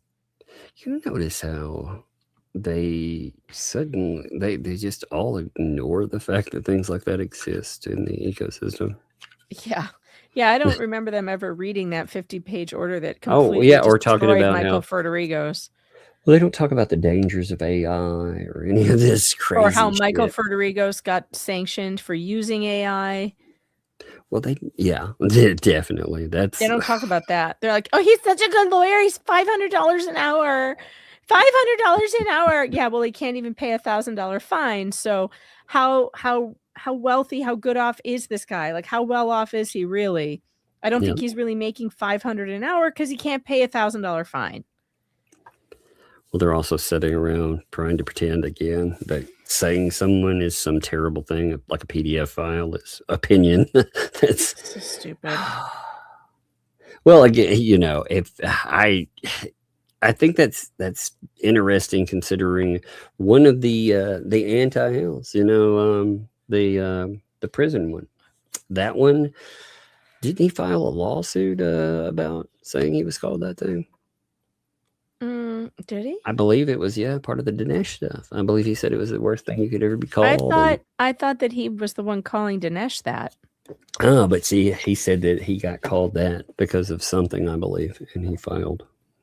Oh, unreal. Because he's really one to talk, since he runs around calling everyone else every ist and phobe there is. Oh, yeah. Or file ist and phobe. That's his thing. But again, like I said, he's a nobody. He's a nobody. He's a nothing. And the second that we stop talking about him, he disappears into obscurity. I think, you know, for us, that's how it works. Unfortunately, I don't know what that Hales. See, when people are collecting profit for that, what they've done, and this is the problem with the ecosystem, is they escalate the behavior, and they escalate to a point that sometimes I wonder if giving them, you know, giving that dog a bone sometimes is preferable to the escalate, because there's not very far that you can escalate and anymore, you know, the well, escalation I think Paint Chips is tired of this case, and I think he wants out. He's said it. He has said that he's tired of this and he wants to move on. He has so many other exciting cases going on that he wants to talk about that nobody gives a shit maybe that's because about. there ain't no money anymore. Well, that's possible. There's no more money to make off of this, you know, all the poor people proclaiming that they're doing the Lord's work over there. There's no super chats coming in. I don't think they raised anything near their $10,000 that they wanted. Yeah, well, I think there's no giant freaking barn dog grift to, you know, to take money and push it this way or that way. So ultimately, they just have to run off hate. And there are certain ones that will continue to run off of hate as long as they can. But and I think certain ones should honestly pay. There are specific ones that, you know, I'm curious how Hales will want, you know, and again, I don't know what'll happen with Fed 2, if they'll amend. I don't know. But with that, I mean, I think you can still make specific ones eat it, and I think other ones that, you know, they will quote unquote die on the vine. They will just fade into irrelevance. I mean, there's certain people like Miltoast, for example. I would toss his fat ass back. You know, I'd be like, oh, you know, you drown in. I mean, I can't even remember him. Honestly, I forget that he's involved in this. And I mean, that's all you need to do is just ignore him, because he's a nobody. But, you know, and I understand where Hale's, you know, he's seeing these people like not just chip away at his business, but they're contacting platforms and costing him insane amounts of money with some of these contracts that he had. Yeah, the whatnot contract is unbelievable. But listen, again, that's a real specific thing. And with Fed 2 being you know, if he's not going to continue with Fed 2, but it's without prejudice, if he wants to narrow that to going after somebody, the culprit, whoever caused him to lose that whatnot contract, that's a very measurable loss. It was, what did he say, 10,000 a month? It was a crazy number. I don't remember exactly. So that's a very measurable and provable loss. That's something that should have been, in my opinion, should have been in the complaint. I'm not sure why it wasn't. I don't know if it was an oversight or what. I think it was the thought that it didn't have to be, as far as, you know, just at right. And there's stage. A disagreement between the judge and the lawyer on what needs to be there. So and unfortunately, you know, I don't think honestly, I don't think there would have been any way to make he didn't want Fed 2. I don't think there would have been any way to make him happy. I don't either. You know, I don't think there's any way to make them happy with it now, and I think it's time. I just don't think there was to begin with. I actually don't think. I don't think he wanted Fed 2, and even though he said go file it, you know? Right? It's unfortunate that he said he had to. He should go file it. Then they do, but he's decided no, you're going to lose. Yeah. So I mean, it meant nothing, you know. But again, I think it's had its role. And I mean, still with these people, there's so much going on. You know, you've still got all of the Ohio stuff. We'll see where that goes. You've got Fed 1, which is locked up for a hot minute. You know, it's going to be locked up for a while, to be honest. You have the bankruptcy stuff that is still, that's going to be real interesting to see where it goes. There's also, again, what will happen. I don't know what he's doing with, I mean, we know about some of the Dan Owen stuff, but I don't know what will happen with Levy County, what'll be filed or what won't be filed there, because they've talked about, Levy County and the testimony there.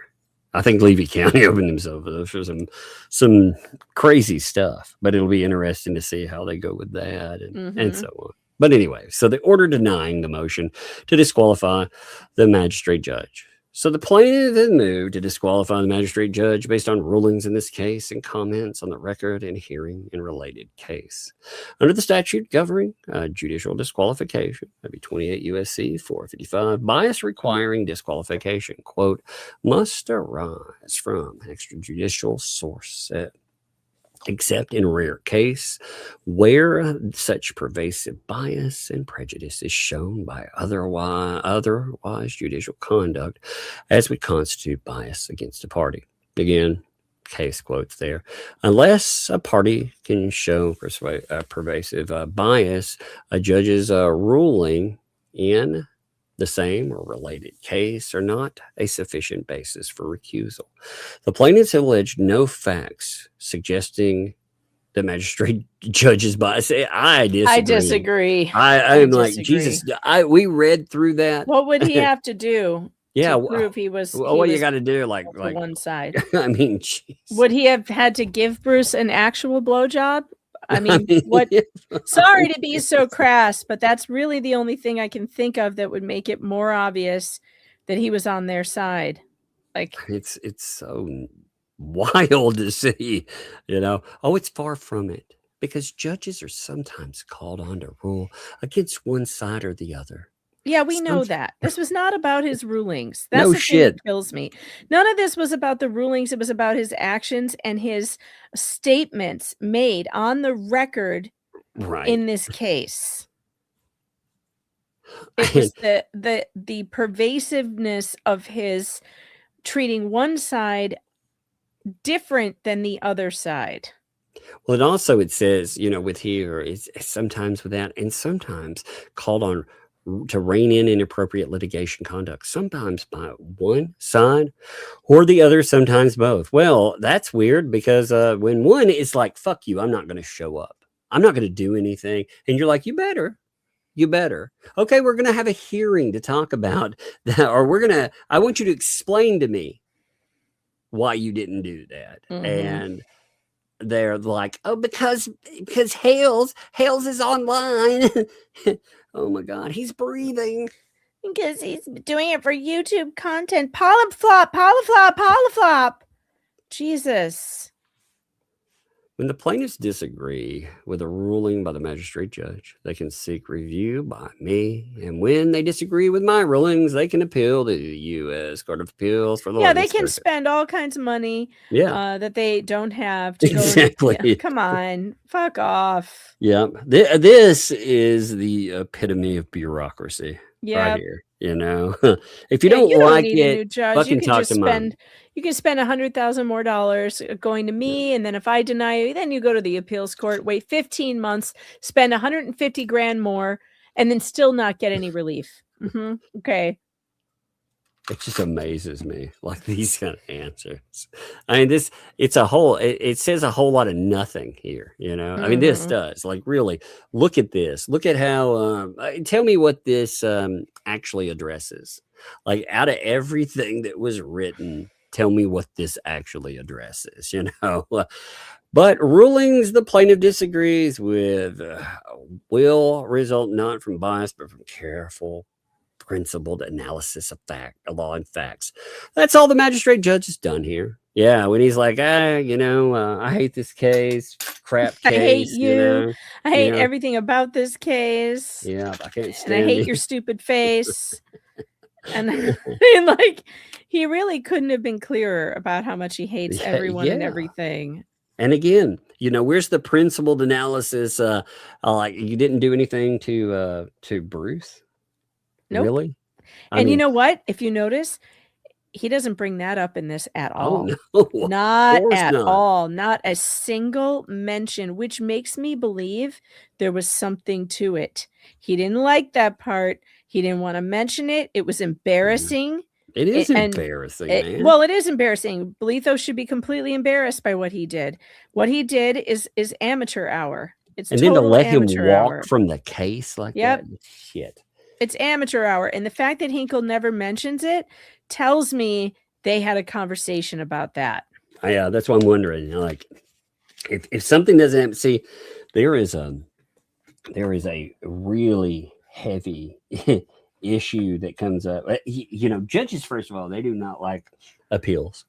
They look bad. You know, if you get something on appeal and it, you know, it actually works, and you're not doing something about Bruce, that's a heavy appealable issue if something goes wrong in Fed 1. You know, that is right there. Because, I mean, you read through that, you read through what was said, you know, what's going to happen if, and then nothing happens. You can just walk away. That's not the way that's supposed to work. If somebody, you know, they shirk the court, they're like, I'm not listening to you. I'm not coming there. Yeah, most courts will stomp on you for that. They don't take that kindly. And his excuses were just absurd. I'm afraid they'll put me in jail. Who gives a fuck what you're afraid of? You know, to be honest, ordered to be somewhere. You're supposed to be there. Well, the judges normally, well, did you do something that's going to put you in jail? You know, I mean, so what? You know, does your fear mean you don't have to come in? No, it doesn't. Yeah, I mean, you know, does that get him out of jail? Oh, well, I'm afraid I'm going to be sent to jail. Well, hey, I'm sorry, buddy. You know, I'm sorry you were afraid that there might be that consequence that I said might happen. You know? Oh my God, what a train wreck. Anyway, I have rant here in a minute. But that's all the magistrate judge has done. It is ordered. Motion to disqualify is denied. So ordered. So this didn't address it addressed nothing. Nothing. It said nothing. Not on any point. But it does say when he comes in and they change recommendations, this is where it came from, you know, because that tells you there is something in that. Now, some of the, I thought some of the other document was harsh. Some of it. Oh, yeah. Yeah. It is. I think some of it. I think Hinkle is telegraphing that he is going to be equally harsh on Jeremy. Oh yeah, I thought. And he's telling him, "I agree with my magistrate, so f off." Yeah. That's why again, I don't know what they'll do with this, and I'm not a lawyer. You know, maybe when a lawyer looks at this, maybe they see something else. I'm just saying. I think one of the things that my profession told me, you know, there were questions Rosalind asked the other day about, you know, using like therapy background and stuff in this. Why don't I don't talk about it to remote diagnose? Well, I don't do that, but you know what I do? It makes it you read people. One of the things you read in people, you know, people telegraph themselves. Right here, that judge is telegraphing. He's telling you something. Yeah. And you have to look at it. You look at all the behavior. I don't like you as much as Belito doesn't like you, so you're not going to have better luck with me. Yep. So it's not going to do you any good to get rid of him because I am going to agree with him. Period. But they made concession. You know, they did. So, but he did. He did what harsh. I thought he was going to do. He did the right thing. Yep. That's absolutely was the right thing to do. I don't blame him for that. I think he did the right thing, but he definitely needed to soften that order. Oh yeah. We can. Let's see. Do you want to read some? Yeah, sure. All right. Let me embiggen my screen. All right. This case is another chapter, at least the third lawsuit in this court.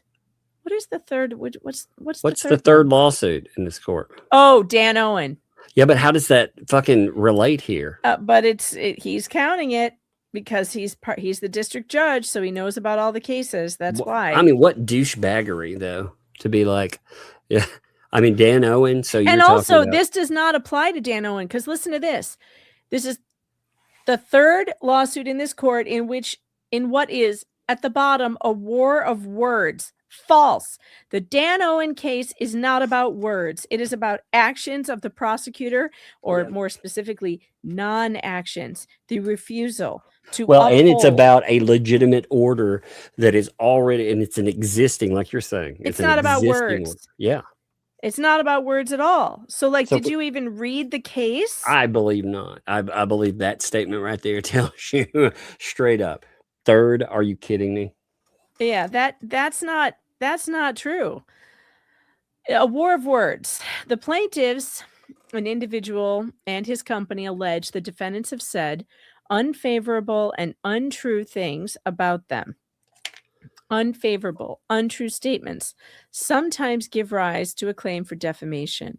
Here, though, the plaintiffs now assert only other claims, not defamation. The case is before the court on 8 defendants' motions to dismiss. The magistrate judge's report and recommendation concluding the motions should be granted, and the plaintiff's objections, I have reviewed de novo the issues raised by the objections. You want to pick up, or you want me to keep going? You keep going. I've read so much. As relevant here, the plaintiffs have asserted statutory claims under the Florida Deceptive and Unfair Trade Practices Act and the Federal Lanham Act. They have asserted Florida common law claims for tortious interference with business relationships and civil conspiracy. The claims are unfounded for the reasons set out in the report and recommendation, which is adopted as the court's opinion with the following additions. Right here, though, I'm not shocked by this at all.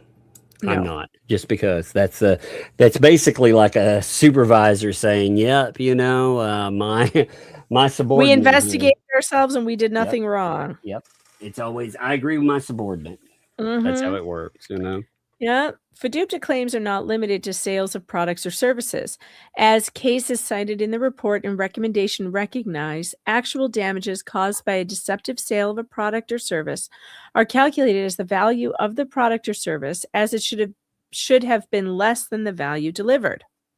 Substantial authority suggests these are the only damages recoverable under FDUPTA. Even in other contexts, see all this case law, but this does not foreclose a claim for injunctive relief. The plaintiffs have asked for leave to amend further if, as now has happened, the motions to dismiss are granted. This order grants leave to amend.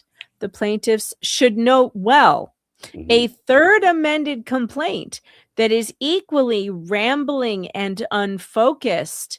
Right there, that tells you right there, don't do this.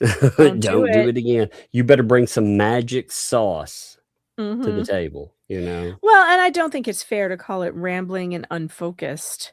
I don't think those are fair terms. I think he could have used and that's almost the exact same language that Bolitho used. Yeah, he called it a sprawling 72-page document, remember? Yep. How is sprawling and rambling not almost the same thing? Well, it's interesting to look at it. What they're telling you straight up is don't do it. That's how I take it. But again, I am not a lawyer. I am not giving legal advice in any way. Yeah, but that's definitely, to me, that's what is being said. I think it's pretty fucking clear what they're saying. That's you ain't gonna win this. That's what it feels like, unless you got some, some magic in the hat when you go out and you amend it. It's telling you, right and there. The judge he's dismissing Randy's arguments and saying, no, I agree with the magistrate. I don't care what your arguments are and what your case law you found said. I'm sticking with the case law that my magistrate found, even though it might not be the most up to date. Well, that was interesting, because the up to date, like I think there was one specific, straight up, where the magistrate quoted something, and Randy came in and he was like, well, that same court that he's quoting just months later actually said this. So they went in and they said the opposite of what the judge is saying. Judges but the district judge doesn't care. He's like, no, I don't care. No, they don't want this fucking case. I don't want this case. Nobody wants this case. Take it away. We don't want it. So it says the plaintiff should note well that a third amended complaint that is equally rambling and unfocused is likely to meet the same fate as the second amended complaint. Right there, Right he's there. telling you. He's saying it's dead in the water. We'll dismiss it. It's dead in the water. Don't do it. Yep. And the plaintiffs, are you going to read? No, you can read. Yeah, actually. And the I'm good with it. plaintiffs may wish to consider the report and recommendations conclusion that attorney's fees should be awarded to defendant David Helm. Awarding fees is not yet appropriate, which is interesting because Bolitho tried to do it. Yeah. Well, what's really interesting about that, this almost sounds punitive in its own way, though, you know? Well, if you file that shit again. Well, yeah, but at least he's giving a warning. You know, at least he's telling them. Bolitho, on the other hand, didn't give any warning. He was just like, yeah, now you have to pay this guy and that guy. And like, what? So awarding fees is not yet appropriate, but a further amendment against Mr. Helm will almost surely increase his attorney's fees. So this is saying right here, if you do amend it, you better drop Helm. Any further attempt to state a FDUPTA claim should allege clearly and succinctly who was deceived, how they were deceived, specifically what damages the plaintiff suffered as a result, and specifically what plaintiffs say should be enjoined. Or if the plaintiffs attempt to state a FDUPTA claim based on a practice they say was unfair, but not deceptive, they should allege clearly and succinctly what practice was unfair, what damages the plaintiff suffered as a result, and specifically what the plaintiffs say should be enjoined. Any attempt to state a tortious interference claim should state clearly and succinctly which relationship between which plaintiff and which other person or class of persons was interfered with and how. Any attempt to state a civil conspiracy claim should clearly and and succinctly allege facts showing more than independent action or conscious parallelism. A complaint that runs longer than 20 pages is not likely to be short and plain, as required by federal rules. That's wild. So wait, 10 individuals, you putting all this together, trying to explain how you're, oh my God, I don't understand. You only have 20 pages. Yeah, but how would you make this work? You know? Well, because you don't. I think the lesson here is you cannot sue 10 people at the same time. Yeah. And how do you go in though with a civil conspiracy? Because he's saying, okay, you got a complaint for 3 things. That includes civil conspiracy, where you're trying to hook. Hey, people, let's just say for the sake of argument, I'm going after, totally different case, right? Totally different case. I've got 10 people that are involved and civil conspiracy claim. And also in that conspiracy, they've ruined my business, right? So we have a tortious interference claim as well. Now, for that, maybe we'll throw in a little bit of defamation too, because that would make sense along with that. So we got these 3 elements there. How the fuck am I going to get that under? Because I've got to go in, I've got to talk about what's happening here. Plus, I have to lay out, what count 1, count 2, how do you get all that in under 20 pages? That makes no sense to me. Well, the lesson is it's open season on Jeremy Hales or anybody else whose business you want to fuck with. Because I think that's how difficult. You see how difficult it is to try and get the courts to do anything about it. Yep. You can't. They're going to be just bitching at you about your page limit. It's just amazing. I think that's been a lot of the lesson that we've learned. And some people take that lesson, in a way like you and I we take it as wow. And some people take it as, business opportunity. Right. Just go after whoever you want, do whatever you want, say whatever you want, because no one can hold you accountable. Because even if somebody spends $480,000 to hold you accountable, a court is just going to tell him to go pound sand. Yep. Because he was over the page limit or whatever. Because they're too lazy to read stuff. That's what we've learned. Federal judges are too lazy to read the documents in front of them. And then they get really pissed off when you give them work to do. Yeah, I mean, if we need a 20-page, why not set a 20-page limit then? Why is there some unspoken page limit? Well, there's like an 8,000 word limit. That's a lot of words, man. You know? Uh-huh. That's a lot of words. I mean, you're talking about getting into the short story, relations. Yeah, the whole thing is depressing. I mean, courts are just screwed up. They're not for justice, How many pages is 8,000 words typically? Let's just see. I'm curious about that. I think it's around 26. Or wait, it was. I know that So the disqualification motion that Doreen wrote was 8,000 words. Yeah, if you're going So single how many space pages was regular that? document, well, if we're going words per page, if we're going that counts too. If we're doing like 500 words per page or something, it'll be like 16. So, but if you're going a standard manuscript format, say 250 words, 12 times New Roman, blah blah blah, 32 pages. So yeah, that's about right. Yeah, that's about right. This gets spicy here too. Any attempt to state a civil conspiracy claim should clearly and succinctly allege facts showing more than independent action or conscious parallelism. A complaint that runs longer than 20 pages is not likely to be short and plain. The plaintiffs should not expect more than one more chance. Yeah, you get one more shot. You get one more bite at the apple. And it doesn't look like going into it that they have the favor of the judges. No, I mean, I don't see how you're at a serious disadvantage. Yeah, and they've told you at the same time too. They've told you two things. Number one, don't do this. It's just what it reads like. And if you do decide to do that, you're going to be paying this other guy's attorney fees. So. And more than what they were going to originally. Oh yeah, we're gonna kick it up. Yeah, because it said he will incur more fees. Yeah. So keep in mind you'll be paying those. Which is a strange way of saying that, don't you think? Let me look at something real fast. Okay, we'll come back to that. Just the way it reads, awarding fees is not yet appropriate, but a further amended against him will almost surely increase his attorney fees. It doesn't say it'll make you incur fees. It says it'll increase Helm's fees. Yeah. And so he's telegraphing that you're going to end up paying his fees. You're going to pay and now you're going to pay even more than you would have before. It's just a strange way to write it. You know what I mean? It's not, if you write it, again, he didn't straight up say you will, but he said you will, Yeah.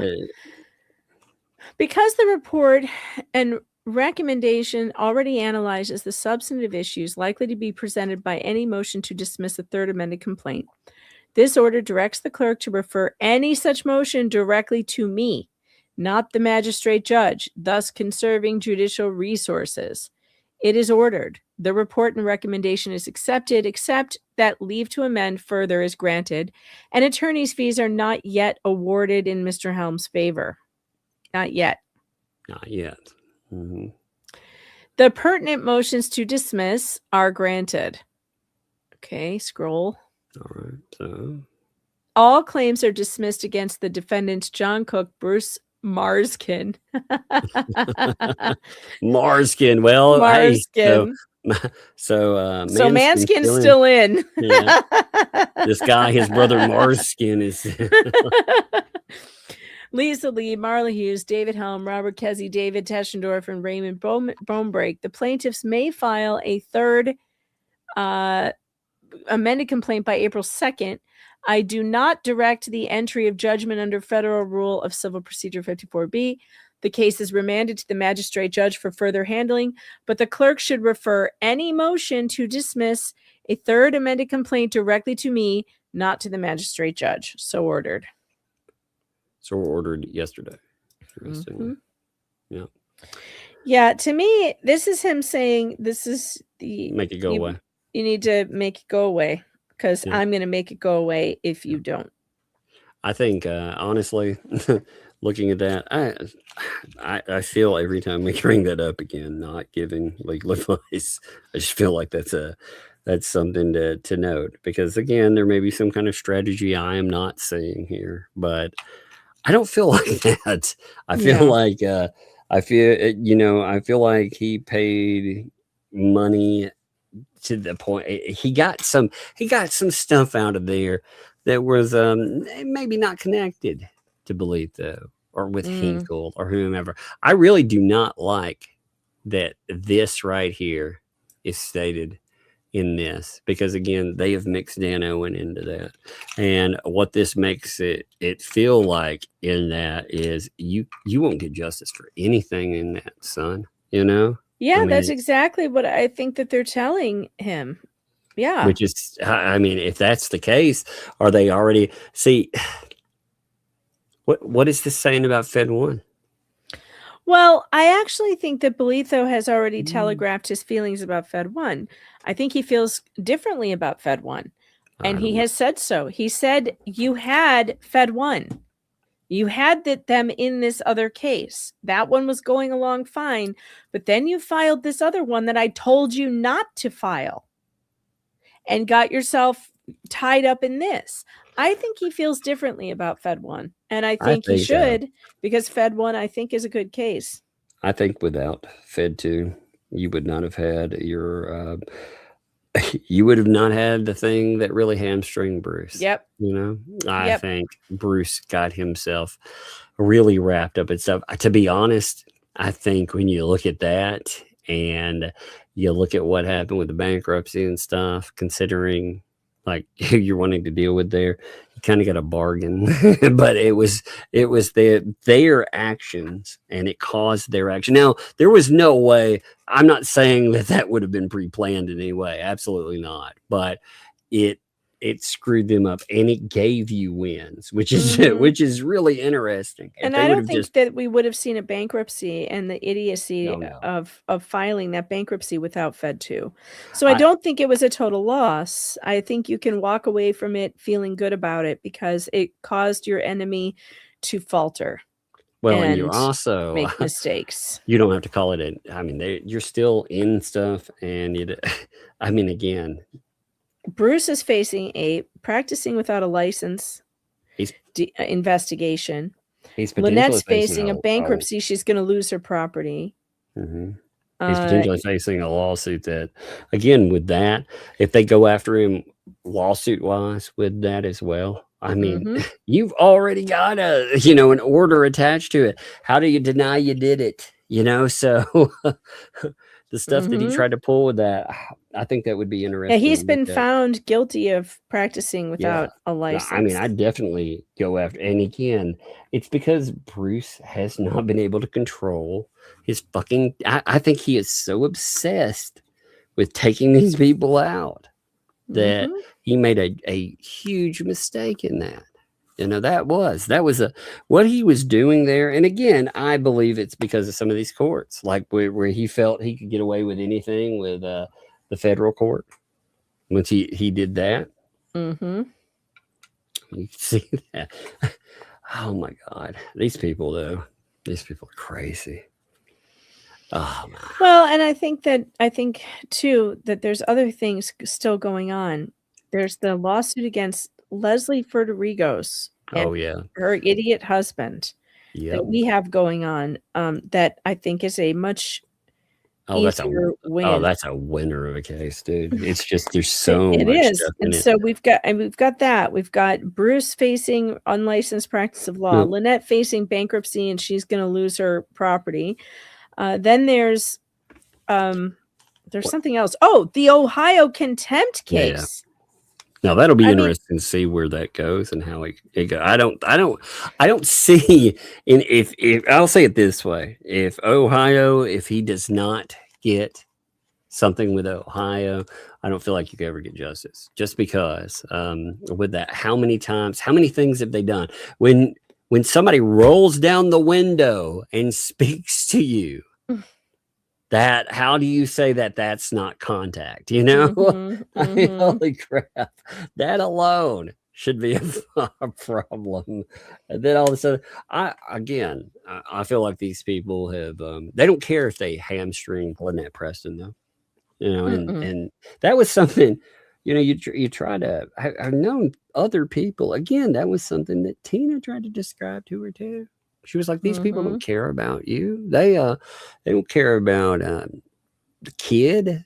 They care about themselves, you Mhm. know? And You just listen to how they're going to talk about this. It's all going to be in relation to how it affects them. yeah, well, that's all of it. Everything has been about how it affects them. You know, they don't care. They absolutely don't care. If they cared, you look at how damaging like fat number one is. I mean, they're right now talking about a 19-year-old child. You know, the person they decided to drag on panels to allow to say some really jacked up stuff. Mhm. They've taken them to to an area that, again, very contested things going on. You know, they've that's just so much stupid. Lady Tammy, I understand how you feel, but let me address this. So stop trying to sugarcoat it, Megan. This sucks. Just one more time, Jeremy doesn't get his day in court to show his evidence. I know why you feel this way, but the chances of Fed 2 being an easy win were very low in the first place. I believe we told you guys how difficult tortious interference is, and also conspiracy. Those are two types of cases I that can't are even tell you very how. And hard to win. Paducah, Lanham Act, I don't know. I've never And we don't seen know one of about those cases we don't know about before. that. But when it comes to tortious interference and conspiracy, we have seen those cases before. We told you from the beginning that they're some of the hardest cases to win. So look, spreading himself so thin between all these different lawsuits might not have been the best strategy for him.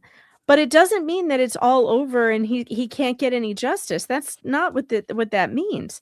He is going to get justice. He's going to get it, I believe, in Ohio court. I think he's going to get it through bankruptcy. I think he's going to get it through the unlicensed practice of law, whether he files another lawsuit with that or not. And because it's being dismissed without prejudice, that means that he can bring some of these same claims, if he chooses to, at a different time, possibly in a different venue, and have better luck with a different judge. Some of these people will walk, though. I mean, straight up. Yeah, some of them will walk. they will. But, you know, unfortunately, see, when Jeremy filed, he wanted them all to you know, legally pay. And I understand that. I do. But the problem is that when you put them all in with conspiracy is hard to fucking get somebody to act on. It's especially hard to write out a filing and make everything like we've been following this and watching these people come in, do this, do that. He spent how many months just trying to serve them? Yeah, I mean, it was $100,000. But I mean, imagine the cost of this, like the cost of it. What does he get? And they're still not all served. Let me ask, you know, anybody that thinks about this. Say he spends $700,000 on this case. What does he get back? Even if he wins. Yeah, if he won, let's say he hit every one of them, who could pay anything? Not one of them. They're all poor. I think some of them would flee. I think some of them would. I think they'd all declare potentially, bankruptcy. They'd all drag it out for 10 more years, and he'd be in court with them for 10 more years, maybe 15. There are certain people in this case who I don't think there was a good chance of getting anything against them in the first place. Now, that doesn't mean he filed it in bad faith. He believed he had good reason, and his lawyer did too. I just thought it would be difficult. And that's been proven right. It's going to be real difficult, if not impossible, to get some of these people. Some of the stuff that they did, like when you look at it too, some of the more damning stuff that they've done, like let's take Ray, for example, right? When we looked at Ray's stuff, we talked about him after the case was filed. That's when he started doing his really damning stuff, right? But it wasn't in the filing, you know, because it happened afterwards. His reaction to that was follow him around with signs, do all this other crazy shit, right?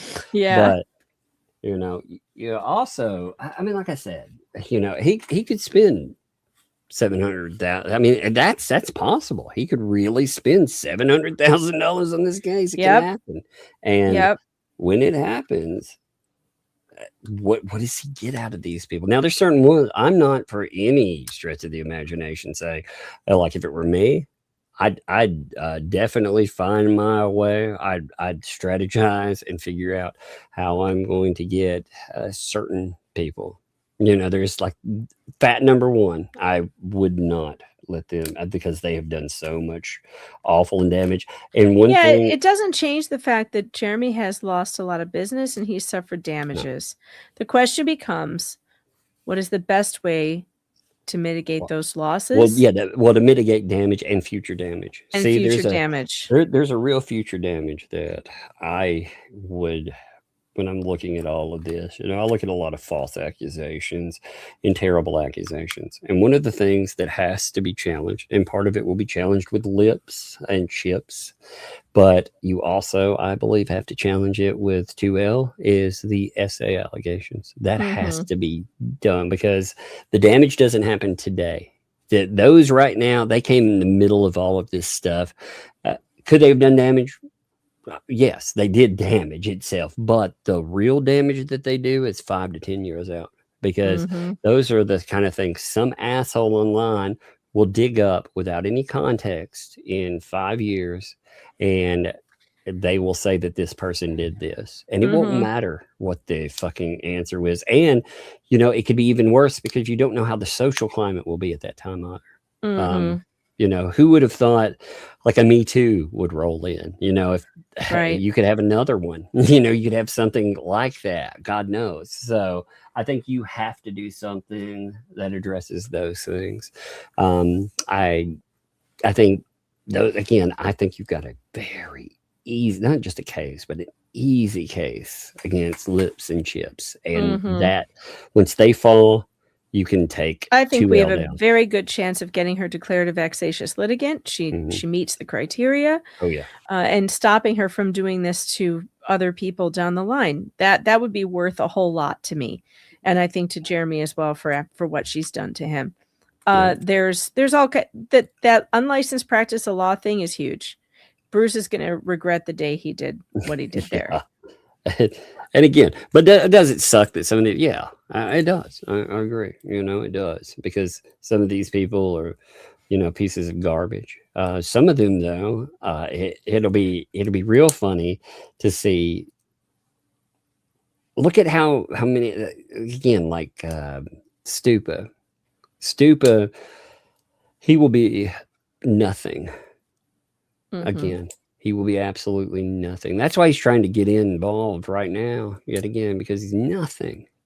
He's getting nothing out of it, And again, they all get together and try to take down somebody? Oh yeah, you see it. Man, watch them do this shit. It wasn't just chit chat, but I think there's certain ones I would definitely, I would focus my energies on, and then the other ones, it was.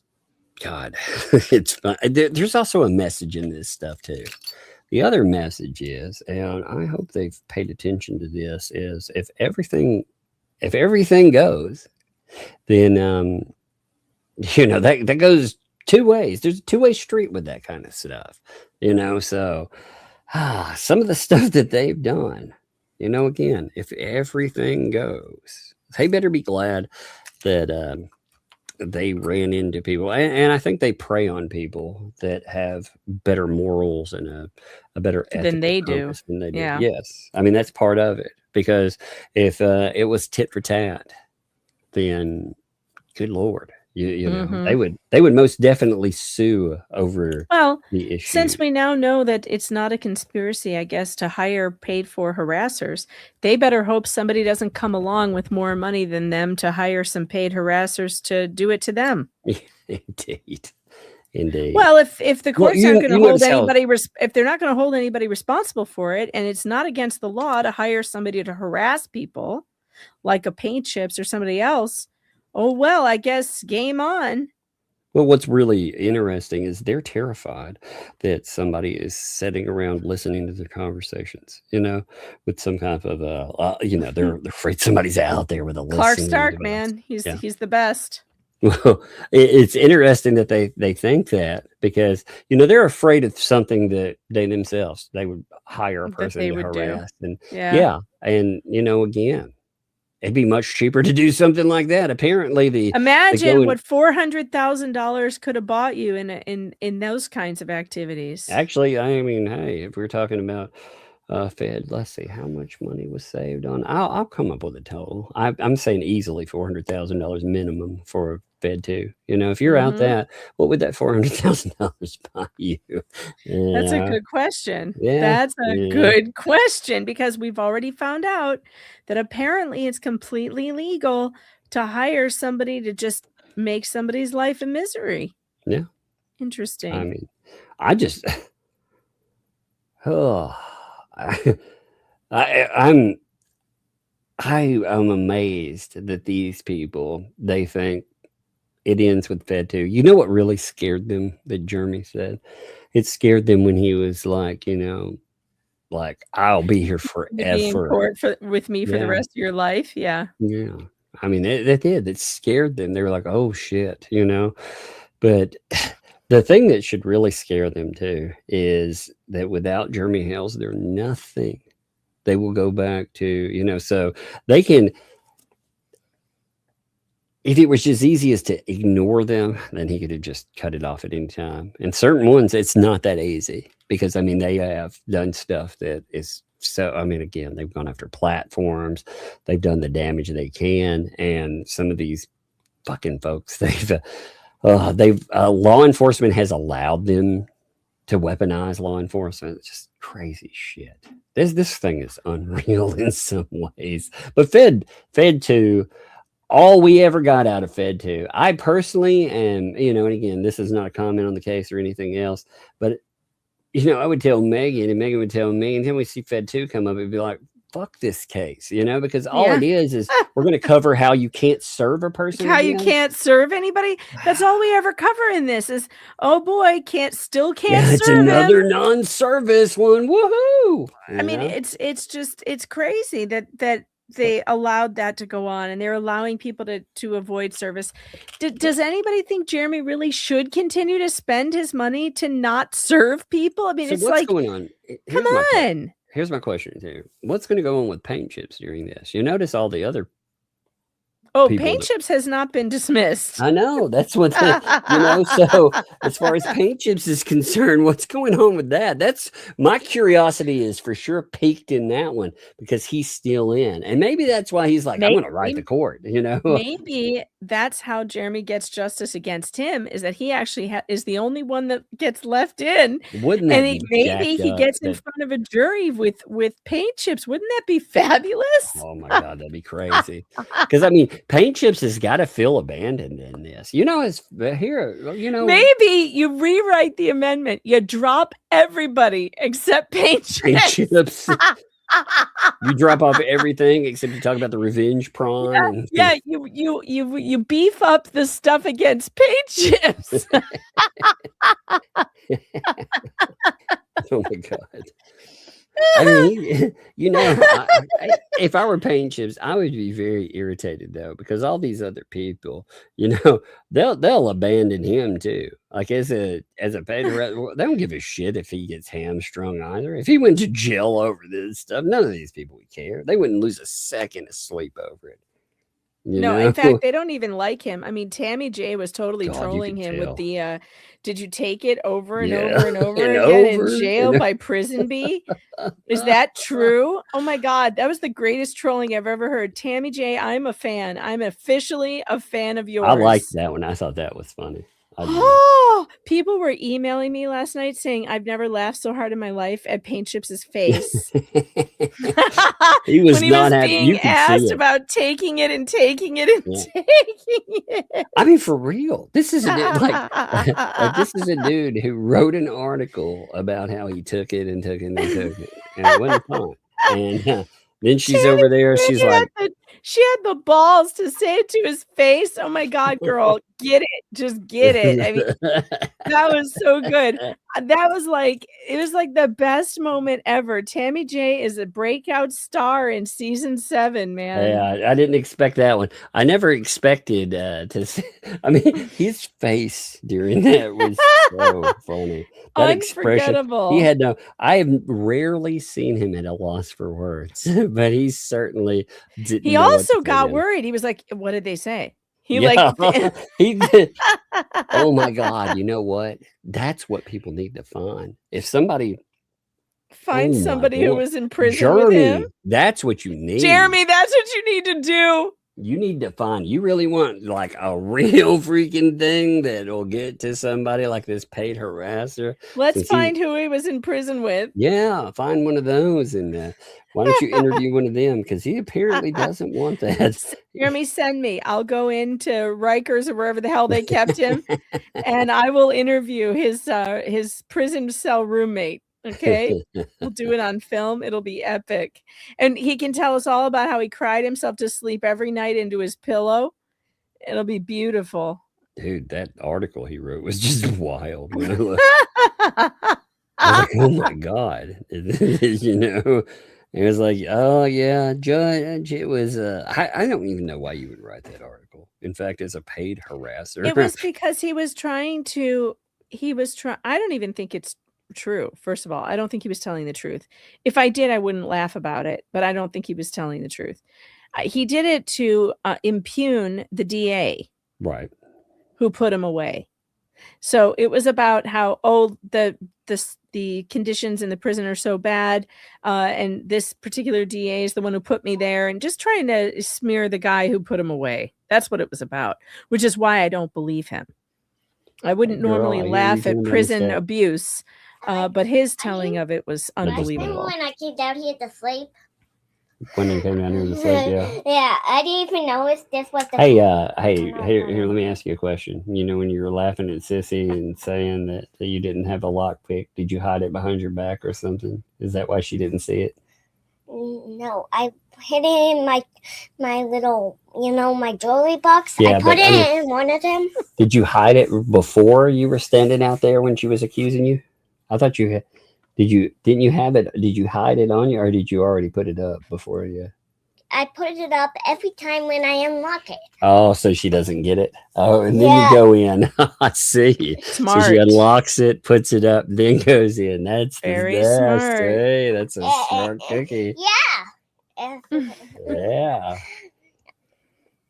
Sissy steals a lot of lockpicks for me. She steals a lot of lockpicks from I you, bet huh? she does. And this is the one that I let Sissy still unlocked, so I can check on her. Oh, you like to check on her and make sure she's doing okay? Yeah, and take her remotes and everything else. Is that what you're telling me? I did use the lockpick to open the door, but I didn't use it to unlock the. I used it to unlock the door and then hit it, and then and her saw me as soon as I opened it. Oh man, she caught you there. Yes, and her hit my nose with the remote when I. Yeah, see, they were like, she threw it at me. That's exactly. Yeah, I threw it at me. All right. Well, hey, give me a hug and kiss. You go upstairs. I got to finish this up. Okay. Okay. Be good. Hey, check our traps too. See if anything's new. I checked all of them. Nothing. Nothing new. Good. Nothing. She's Good. I checked all of them. Yeah. I think I will get it tomorrow. She's brave. Yeah, she's my big helper too. Isn't that right? Yeah, but What a brave girl checking the mouse this trap. black button right here. Yeah. Hey, don't turn off my light. That's the I light guess down here. I know what it does. I didn't know that. Oh, you didn't? Okay, well now you do. Hey, go upstairs though. I gotta finish up. Okay, give me a kiss. Give me a kiss on the cheek. Right here. Mwah. Thank you. Love you. Thank you for checking on me too. Appreciate you. Hey, be careful on the steps too. Okay. Okay, one step at a time. Yeah, one step at a time. It's dark over there. You know, very dark over there. Hey, don't stop on the steps. That's not what I mean. One step means it doesn't mean stop on one step at a time. It means to be careful. Yeah, she's like, I'm the slowest. You're not a snail. Come on. No, I hear you. All right, close the door too. Thank you. You're welcome. Oh, she's so funny though. She's like, She yeah, she hit me in is. the nose with the remote. Like, hey, can you help this down for 1 second? I can grab something Yeah, real sure. fast. Oh my goodness. She's a brave one, isn't she? Checking the traps. Man, I'm almost 50 years old and I don't want to go check the traps. Heck no. She's like, I already did. There's nothing. She's so cute. So cute. So, Chad, I know you're feeling down, but don't feel down. There's no need for it. These people are going to face a whole bunch of consequences, and it's coming at them from all different directions. I'm for me, if Fed 2 goes away, oh, I'm happy. I don't know. I mean, I can't speak for Jeremy. I don't know how he will feel, but Fed 2 is just like Tug said, all we do is read about how people can't be served. And it's frustrating.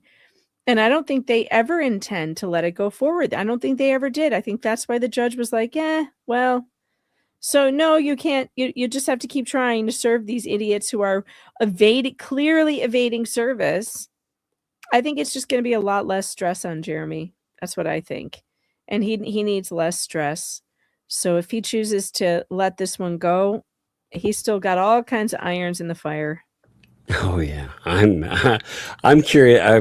I'm very curious what we'll see come out of this next. I mean, Fed 2 again. God, the cost. I can't let that idea go because thinking about 10 people that you're going after. You know, with Cook and Preston, you've had them represented by one lawyer. You know, it was one lawyer doing one thing. You can imagine if, you know, at a certain point, I expected all of these people to lawyer up as well. You know, they'd have to at a certain point. There's no way this flock of idiots is going to go and, you know, go. And then you've got one lawyer against 5 lawyers or something. Yeah. Like, And they're going to, people like paint chips, these others, they're just going to drown this. They're going to paper it. Yeah, Randy would need an entire team of people. Yeah, it would have driven the cost up substantially. And again, you know, I understand why Hales. Well, I would want everyone to pay too. You know, one thing I've learned being online is everybody doesn't pay.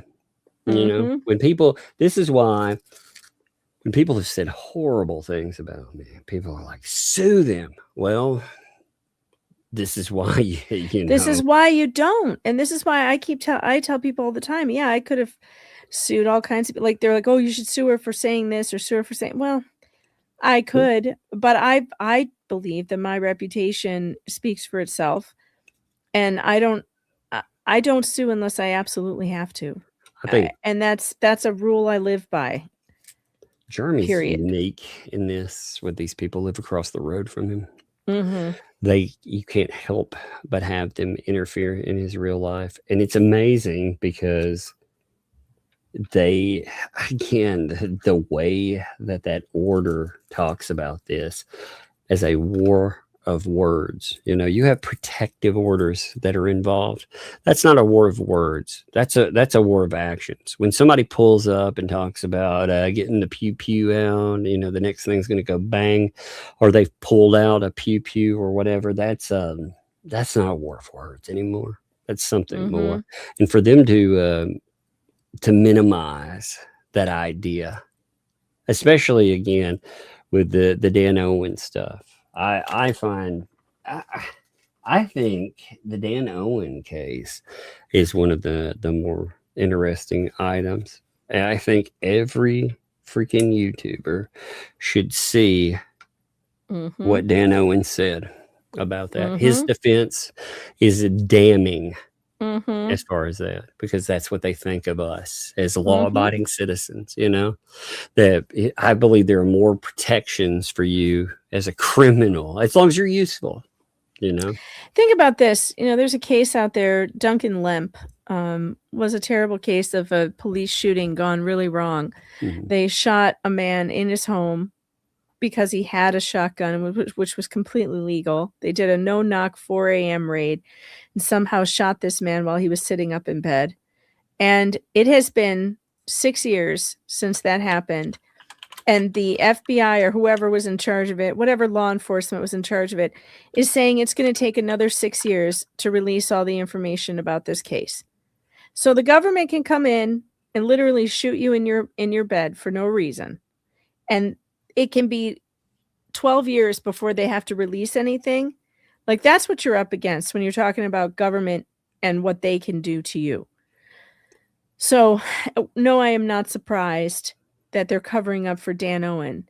I mean, poor Duncan Lemp's family has been without answers for 6 years, and they're going to be without answers for another 6 more. And I bet in 6 more, the government is going to say, well, we need about 6 more years. So that case, we've all seen footage of. There was Cherokee police. You know, there's a man. So a neighbor calls in a complaint that people are doing whatever, you know, a crazy complaint.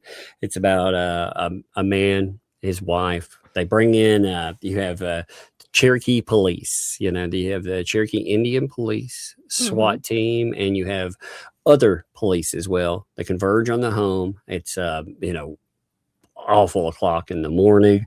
They send it a drone. Awful o'clock. That's yeah, it's perfect. awful o'clock. Yep. They send it a drone, and you know, it's checking out, it's looking around. It wakes these people up. They're like, "What is that?" Then they hear the police. They're like, "Come out!" Blah blah blah. So you know, and there's a camera inside of their home. It's picking all of this up. They come out. And when he opens the door, he has the drone. He picked up the drone. He has it in his hand. He throws it down. You know, his hands are empty, and they shoot him. They shoot him multiple times. In that,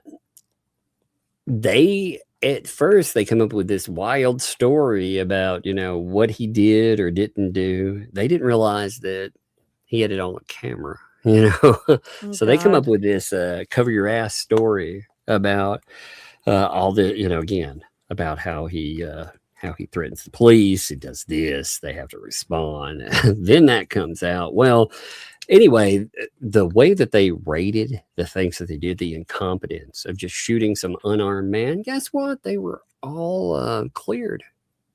They were all cleared.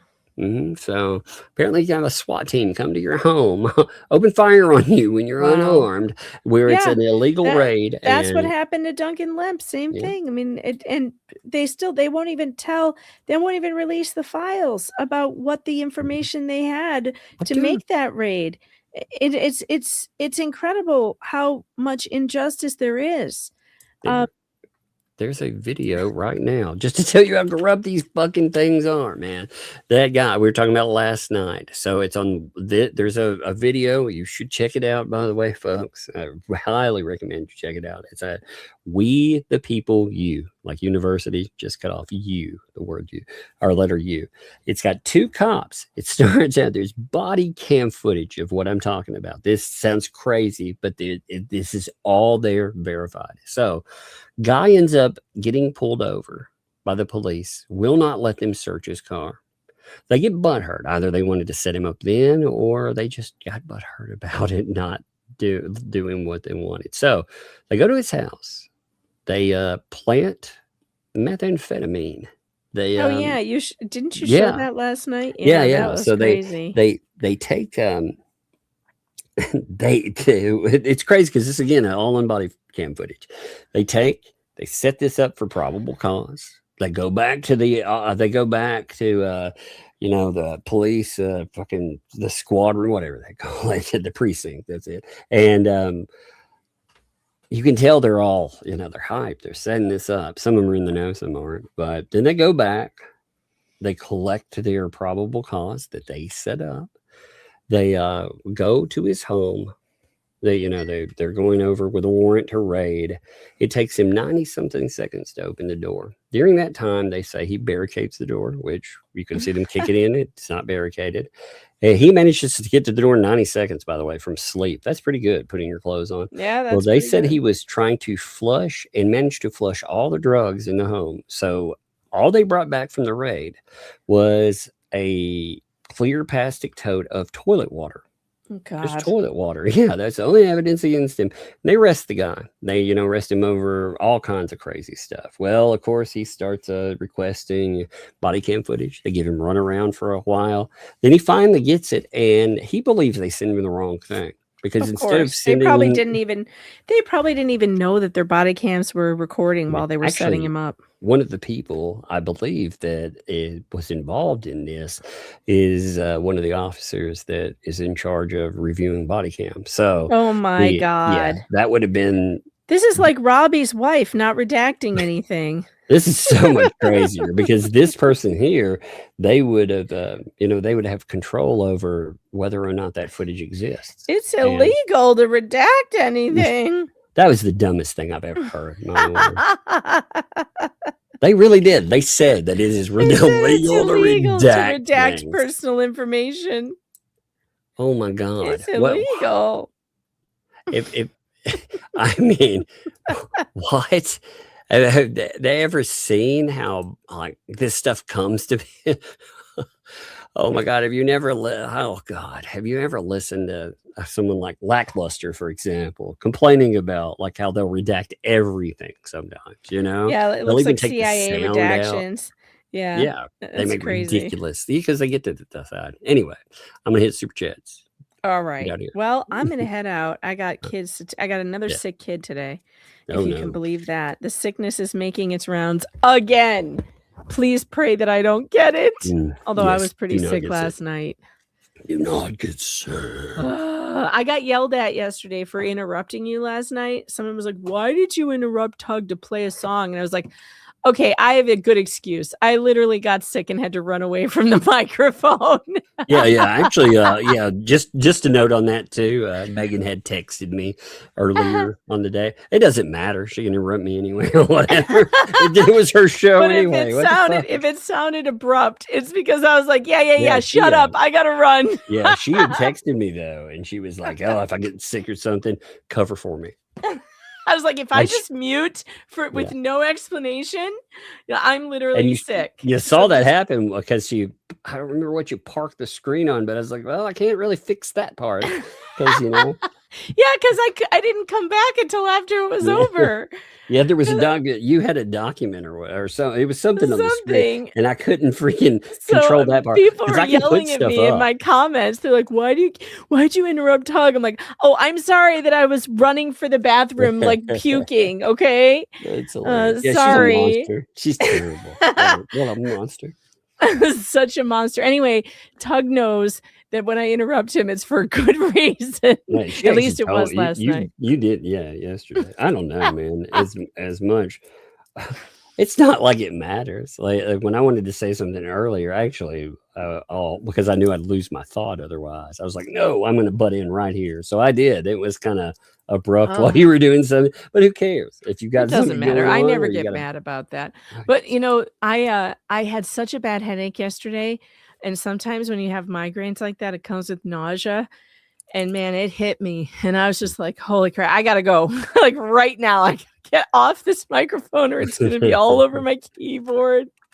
Yeah, actually, the one thing I have to say, that's why I hate large panel shows because mic etiquette, it's so bad. Like where people are always, I'm terrible at it, because I try to practice decent mic, and you practice good mic etiquette, and it hurts you on some people's show. You know what I mean? Because some shows are just all about talking over each other, and it's like, holy shit, But yeah, it's hard because there's too many people. If you don't interrupt, you're not going to get heard at all. So it's a whole problem.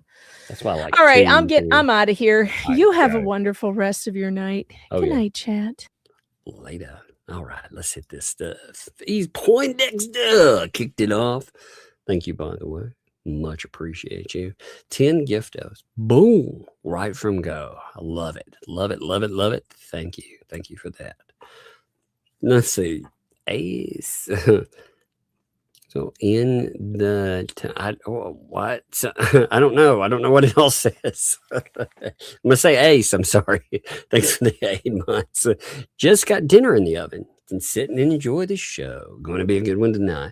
It's been interesting. And again, the Fed stuff, I don't think it's a surprise. I actually think the real surprise was after the recommendations, the things that we said would be the best outcomes. And, we were like, yeah, we do expect this, if you had the best outcomes, those things happen.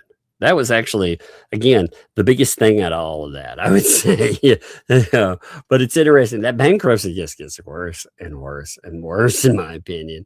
And it was interesting to see them talk about the emails, period. To be like, don't do that. Now, again, paint chips, you don't have the stones to file that. You don't. Everybody tell them that too. Does not. Stick it with Jet. Thank you for 17 months. Also, thank you for being here, Sticky. I do appreciate you. Appreciate all you folks, man. But it's some of you, if you're not here, it's like, wow, what's going on? So love to y'all. Carol, thank you for the 10 gifted memberships. Look at that. Right from go. We got E. Poindexter here. And we got Caroline. Caroline, thank you too. That is amazing. So we got 20 gifted memberships from Go. Hit that. That's awesome. Thank you. SF, thanks for the 5. Can Hale's withdraw from Board of Federal Court, file in a different federal forum? Well, now it's the reason he filed in federal court. First of all, are you saying could he file somewhere else? Is that the question?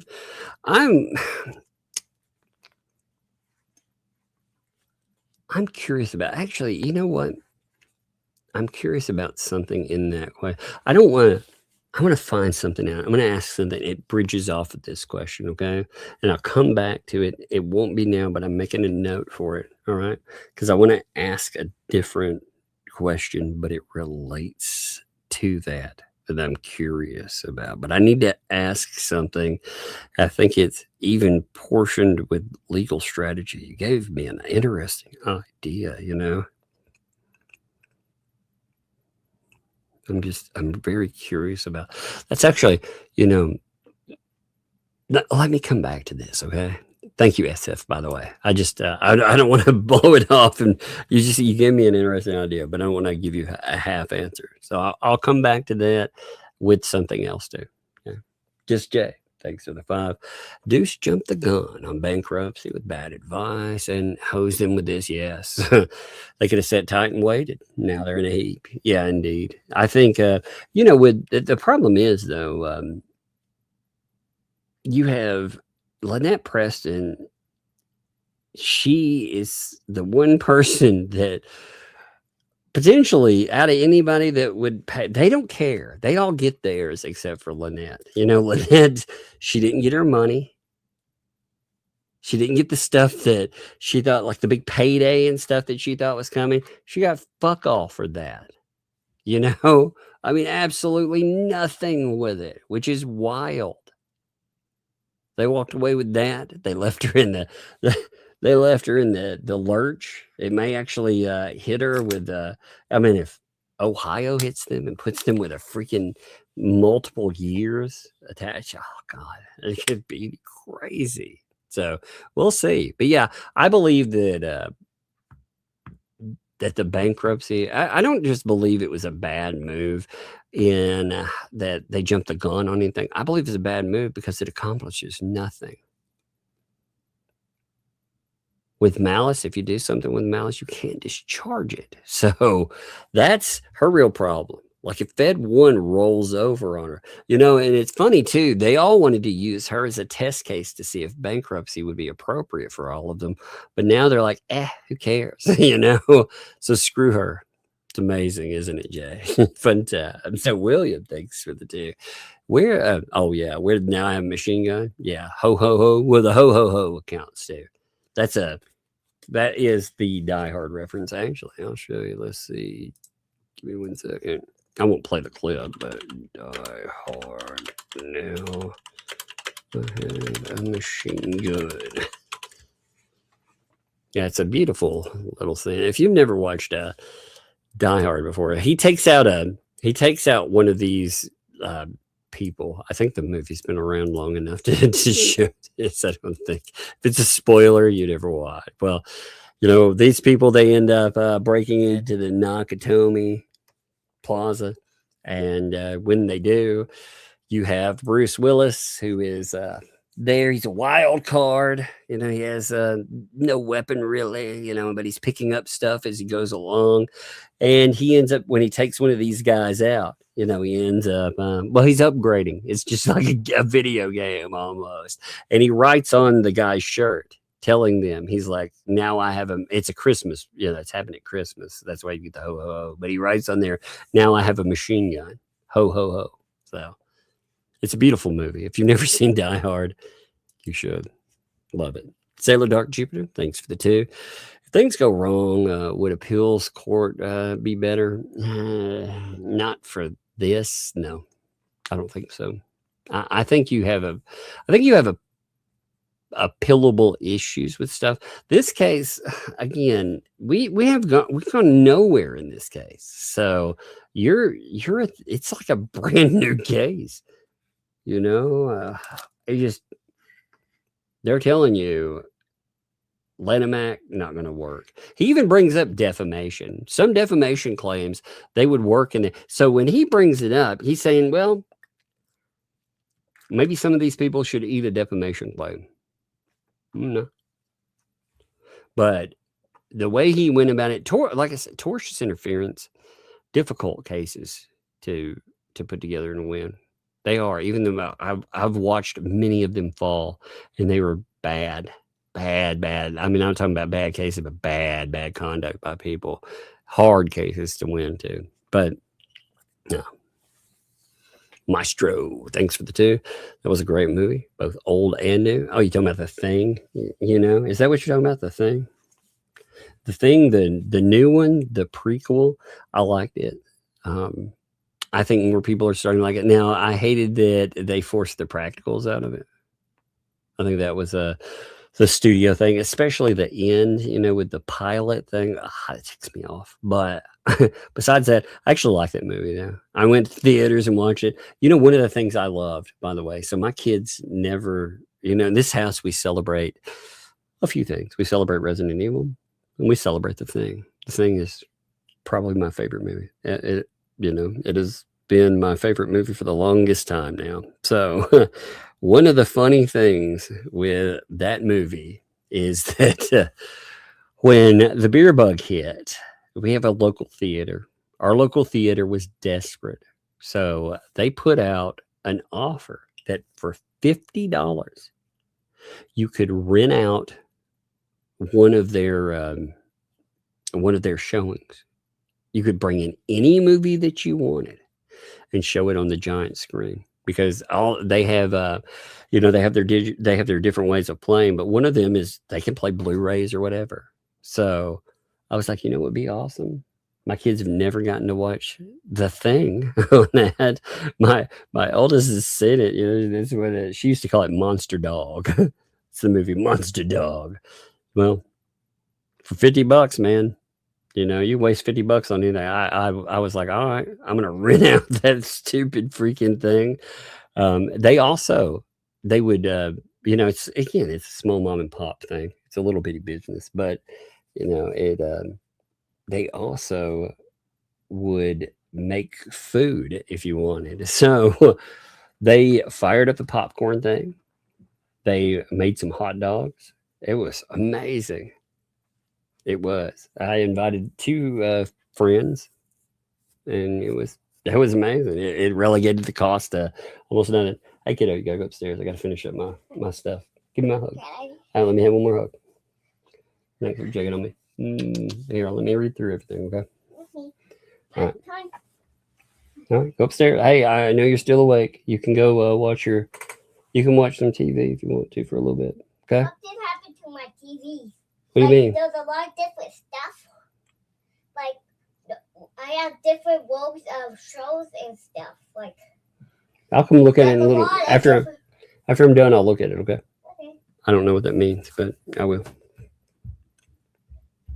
Miss Bruce Willis. Yeah, I miss Bruce Willis too. I think that's awful. What happened? It's so sad, man. It really, with everything with Bruce Willis too. I just want to note, Bruce Willis. It made a lot of his behavior make sense beforehand. He was taking on all these shitty movies, and people would laugh at it. And then you found out it's because he knew he had this terrible medical condition coming up, and he was just trying to provide for his family like a, it was sad, but it was also deeply meaningful, Ian, thanks for the 15 months. Flabbergasted. I always like that word, by the way, flabbergasted. The reset, thanks for the 10. Violent Night is a great Christmas. Yeah, I liked it. Actually, I've watched it. I liked it. I remember when it came out. I was like, I did enjoy that movie, by the way. I like Santa's Sleigh, S-L-A-Y. I like that movie a lot. It's a ridiculous movie like that too. It's a lot of fun. Cindy, thank you for the 5 gifted memberships there. Look at that, 25 now. Awesome. Thank you, Cindy. Much love to you. Appreciate you. Rogue Pirate, thanks. Dude, this is all I have in my piggy bank. Well, from one piggy bank to the other. Thank you. Love it. Thanks. Yeah, thanks for the 10 there. I like that anti-SLAPP protection funds. I like that. That's very beautiful. I love this too. Have you ever heard of Darth Tug the Wise? Indeed. That was hilarious. Thank you. See Mac and Cheese, by the way. Thank you for that Tombstone fund. Yeah, what's on your tombstone? Like the pizza. Love it. Gabriel Jackie, thanks for the year. Appreciate you, Jamie Jackie. My step grandpa has an old school parking meter at his gravestone that takes pennies. That's awesome. So you can put the coins in, turn the knob to get time. That's awesome. It's kind of funny. I like it. I do. I like that. Tracy, thanks for the 20 there for Tug's gravestone made from breadsticks. Yeah, you're like, made from real breadsticks. Love it. Love it. There is things for the 5 here. Memorial to the tombstone that never was. That's right. The tombstone that never was. Tug will never die. Yep. You have ruined my plan for immortality by telling everyone. I love it. Thank you. Appreciate that. Fallen Hero. Thank you for the gifted membership, Fallen Heroes. Also, as always, I love to tell you this. Appreciate you, my friend. Always. Every video. It's a constant. Thank you. Lorraine, thanks for the 5 there. Tell me, Megan, did you hear the new video for Flippin' Adventure? I sent you a link. It's great. No, I didn't. Let me check it out, though. Let me make sure I'm terrible about Facebook. If somebody wants me to see something, I'm more likely to see it if you send it to my email, just to say, I'm terrible about Facebook messages, especially. Flipping Adventures. Let me give me a second here. I did not see the new one there. Oh, the FOIA one. Is that what you're talking about? I love that these people do not understand FOIA at all. I'll have to check that for sure. I'm marking it right now. Thank you. Kat, thanks for the 2. Prayers for my fur kids are appreciated. Indeed. Love to your family there. It's always there. And again, prayers. I don't know exactly what's going on, but prayers indeed. And everybody, keep your prayers up for that too. Love to you. Again, this family, understand that. Laura, thanks for the 40 months. Happy unbirthday, Tug. Woohoo! It's my unbirthday again. Yes. Whew. Man, good times, Just Jay, thanks 5. Already setting up my grift off of Tug stream for Saturday. Heck yeah. Heck yeah. That's how you get it, baby. Get shows on. Laura, thanks for the gifted membership. Thank you, Laura. It's great seeing you, as always, too. William, thanks for the 5. Here's to help with being a more professional a-hole. Thank you.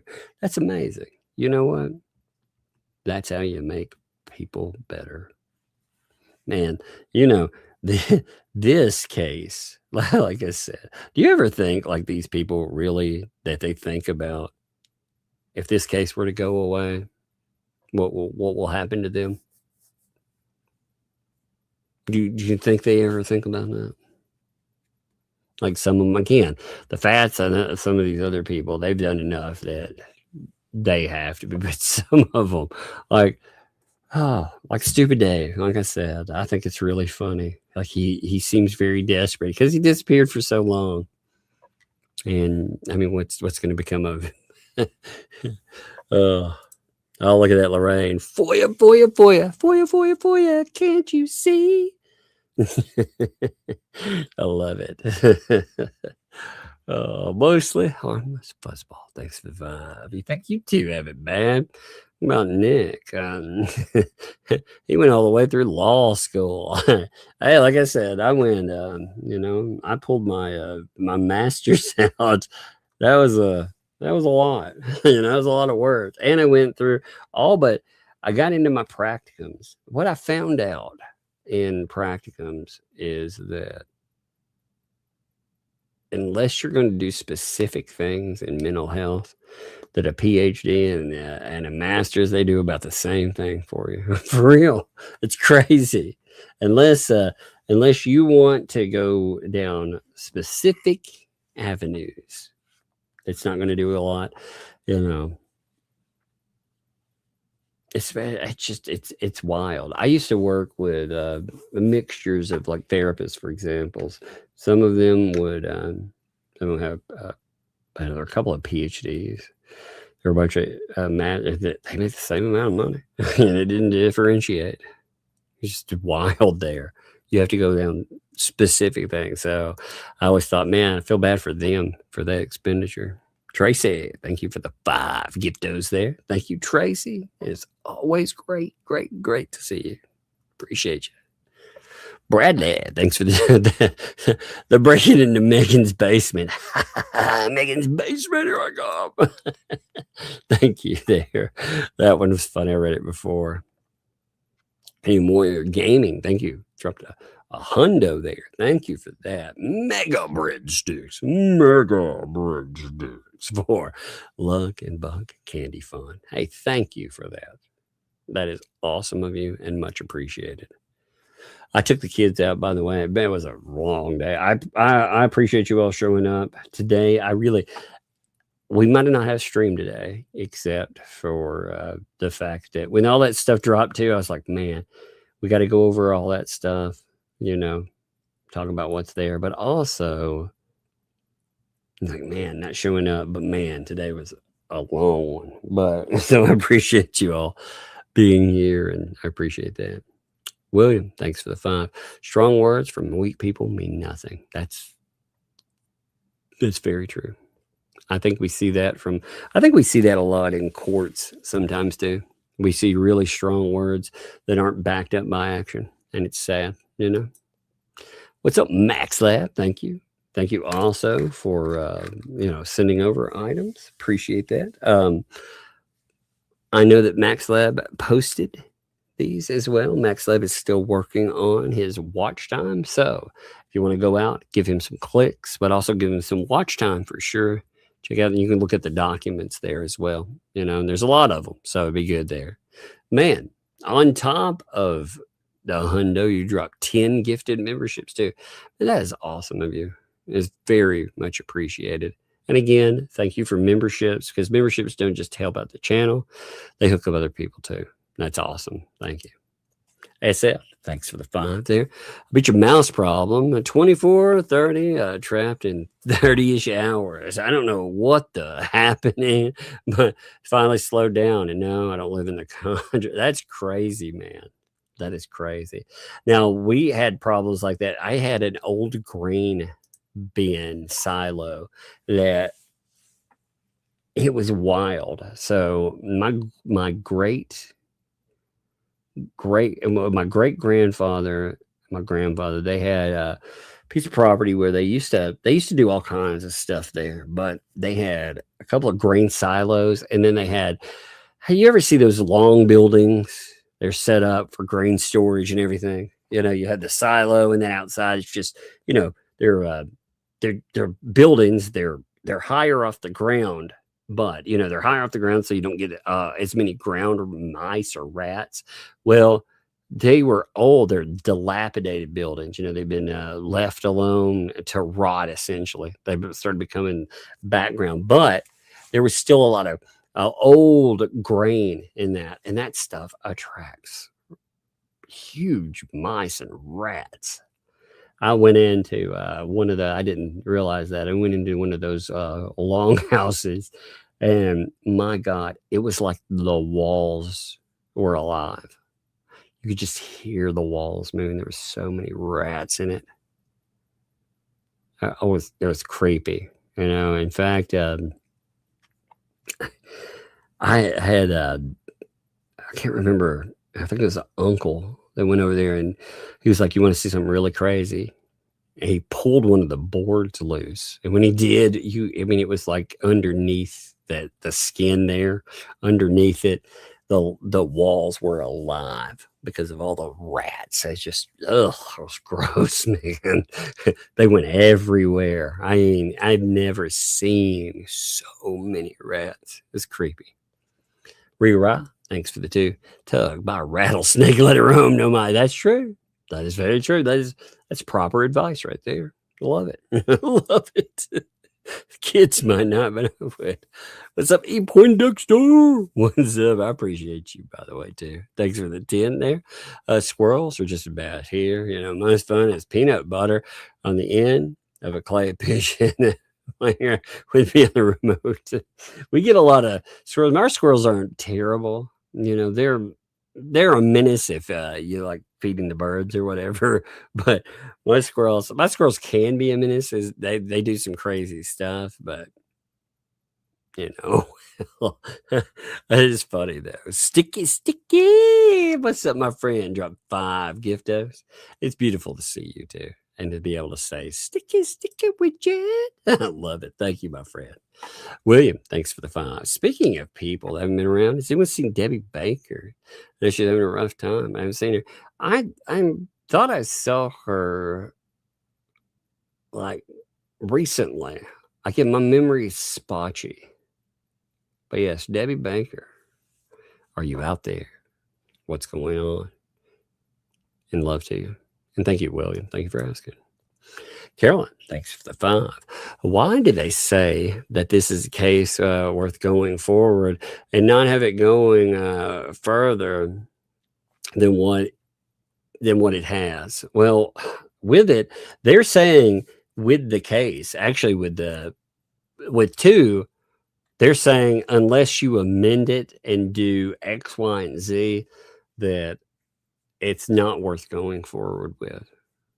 Now, what sucks about that is they could have commented on that a while back while all this service bullshit was going on.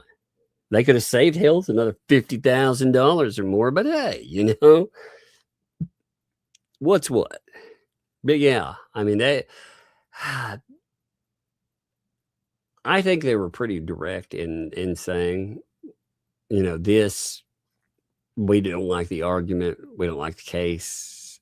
We don't think it should go forward. Weezy. And thank you for that too, Carolyn. Good question. Weezy, thank you. Welcome. Thank you for the membership. Welcome to Tug's Thugs. Love to you too, Weezy. It is great to see you again. And also noting, like, it's so interesting to see the membership up. Did you Tuggernaut up? Is that what it is? Welcome to the Tuggernaut. It doesn't tell me, you know. I wish it did. Thank you for the 19 months here as well. You've been here forever too, Weezy. You know. I'm gonna talk to you. How are y'all doing? Sorry I haven't been around. Life just yeah, it does, man. I get it. I had a curveball day. Like I said, I thought today was terrible. I can't even tell you why. That's the crazy thing. Just weird. But appreciate y'all. William, thanks for the 5. The way I read this order, Judge Sprinkle like that, believes these acts are defamation, but not the claims file. Yeah, I felt like he was saying, you know, with this war of words, maybe defamation. I think, with the Lanham Act, like I said, some when I'm saying I don't know enough about the Lanham Act either, that's not a novel thing. I love how like some of the antis pretend they know about these things. Like they've never seen the Lanham Act in use. They don't know anything about that shit. They have no idea. They don't know what a protective order works like. So how would they know that? But I will admit when I don't know something like that. I think it's funny, but yeah, I think when you complicate it, sometimes, again, I don't think they wanted this case ever to begin with, but maybe that gave them an excuse for it. Who knows? What's up, Wheezy? Thank you for the amazing tuglets. Well, thank you. That is awesome of you. And I get life-throwing curveballs, but it's always good to see you too, William, thanks for that. Best part of LP's bankruptcy is Fleece going down. Yeah. I mean, that's losing all that moolah, all those fat stacks. Something interesting happened today too. I'm very vague about this, but something interesting happened, putting some stuff, stepping forward with some of that stuff too. So we'll see how it goes. I'm gonna be vague with it right now. Make them wonder. But yeah, something big up there. Well, Wheezy, I'm gonna tell her this, man. I'm sorry I missed that. I'll have to tell her. But she had lockpick fun. Here's her lockpick fun. Thank you for the 5 with that. I'll tell her. AKA, thanks for the 5. The best way is Ohio CPOs against the ecosystem. If not followed, that's contempt. Yeah, somebody else. I think Megan said something like that to me.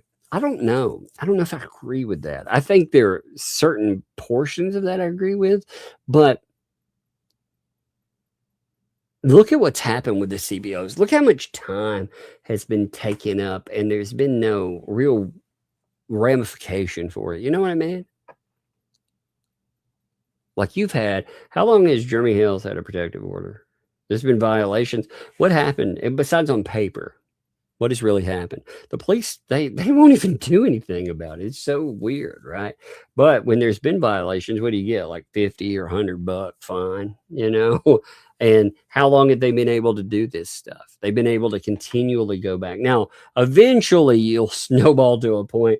Maybe something will happen, but it takes a minute. Hey, mods, will you note that I will be back in 1 minute? Because I hear something. I'm going to make sure it's nothing. Just give me one minute. So if anybody asks.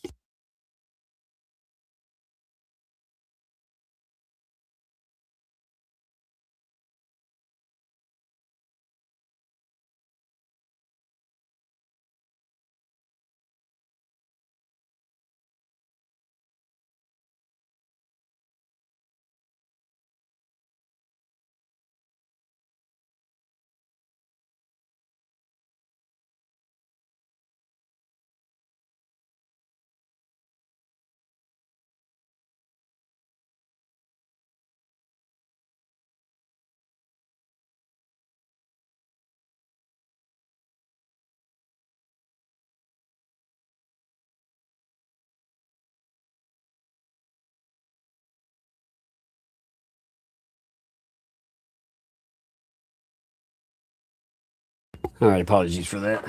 I just I heard something. I thought it was nothing though. So I thought I heard a door open, and I was making sure that it sounded like my garage door open. And I thought that's weird, But I was making sure, not the garage door that like in the outside, but the interior garage door. It just sounded creepy, so I went to make sure it wasn't, and it wasn't. It was something else.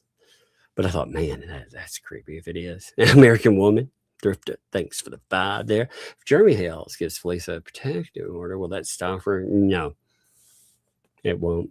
She won't stop. I don't think she will. Should it stop her? Yes, but it won't. They figure as long as there's something they can profit from, they will continue to try to do harm to Jeremy and his business. She's a real problem because she's a piece of shit. Yeah, she's an absolute piece of shit, and she has nothing else. She also has a vendetta against him, Travis, and others. So that'll continue. Wanda, thanks for the 20. Hey, Tug, been busy with the grandniece and nephew, but I'm here. I get that. Hey, love to you, you know. And again, family comes first. There's replays or whatever, man. You can always catch up too, and you know. But I love and appreciate you for being. Thank you. Adore. What's my friend? How you doing, brother?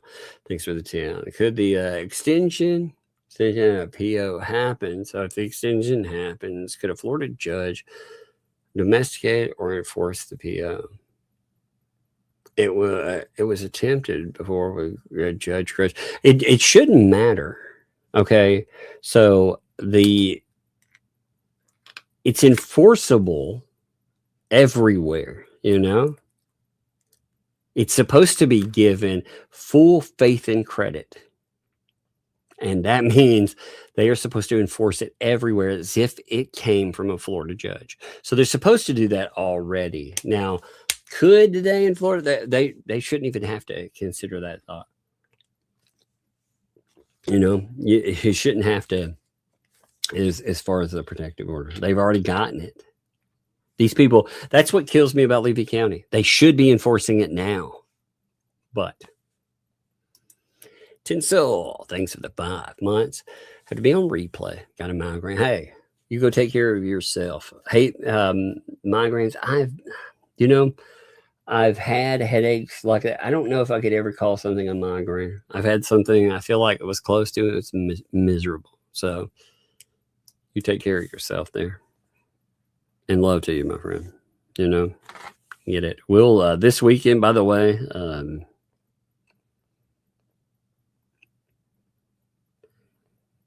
One second. One second.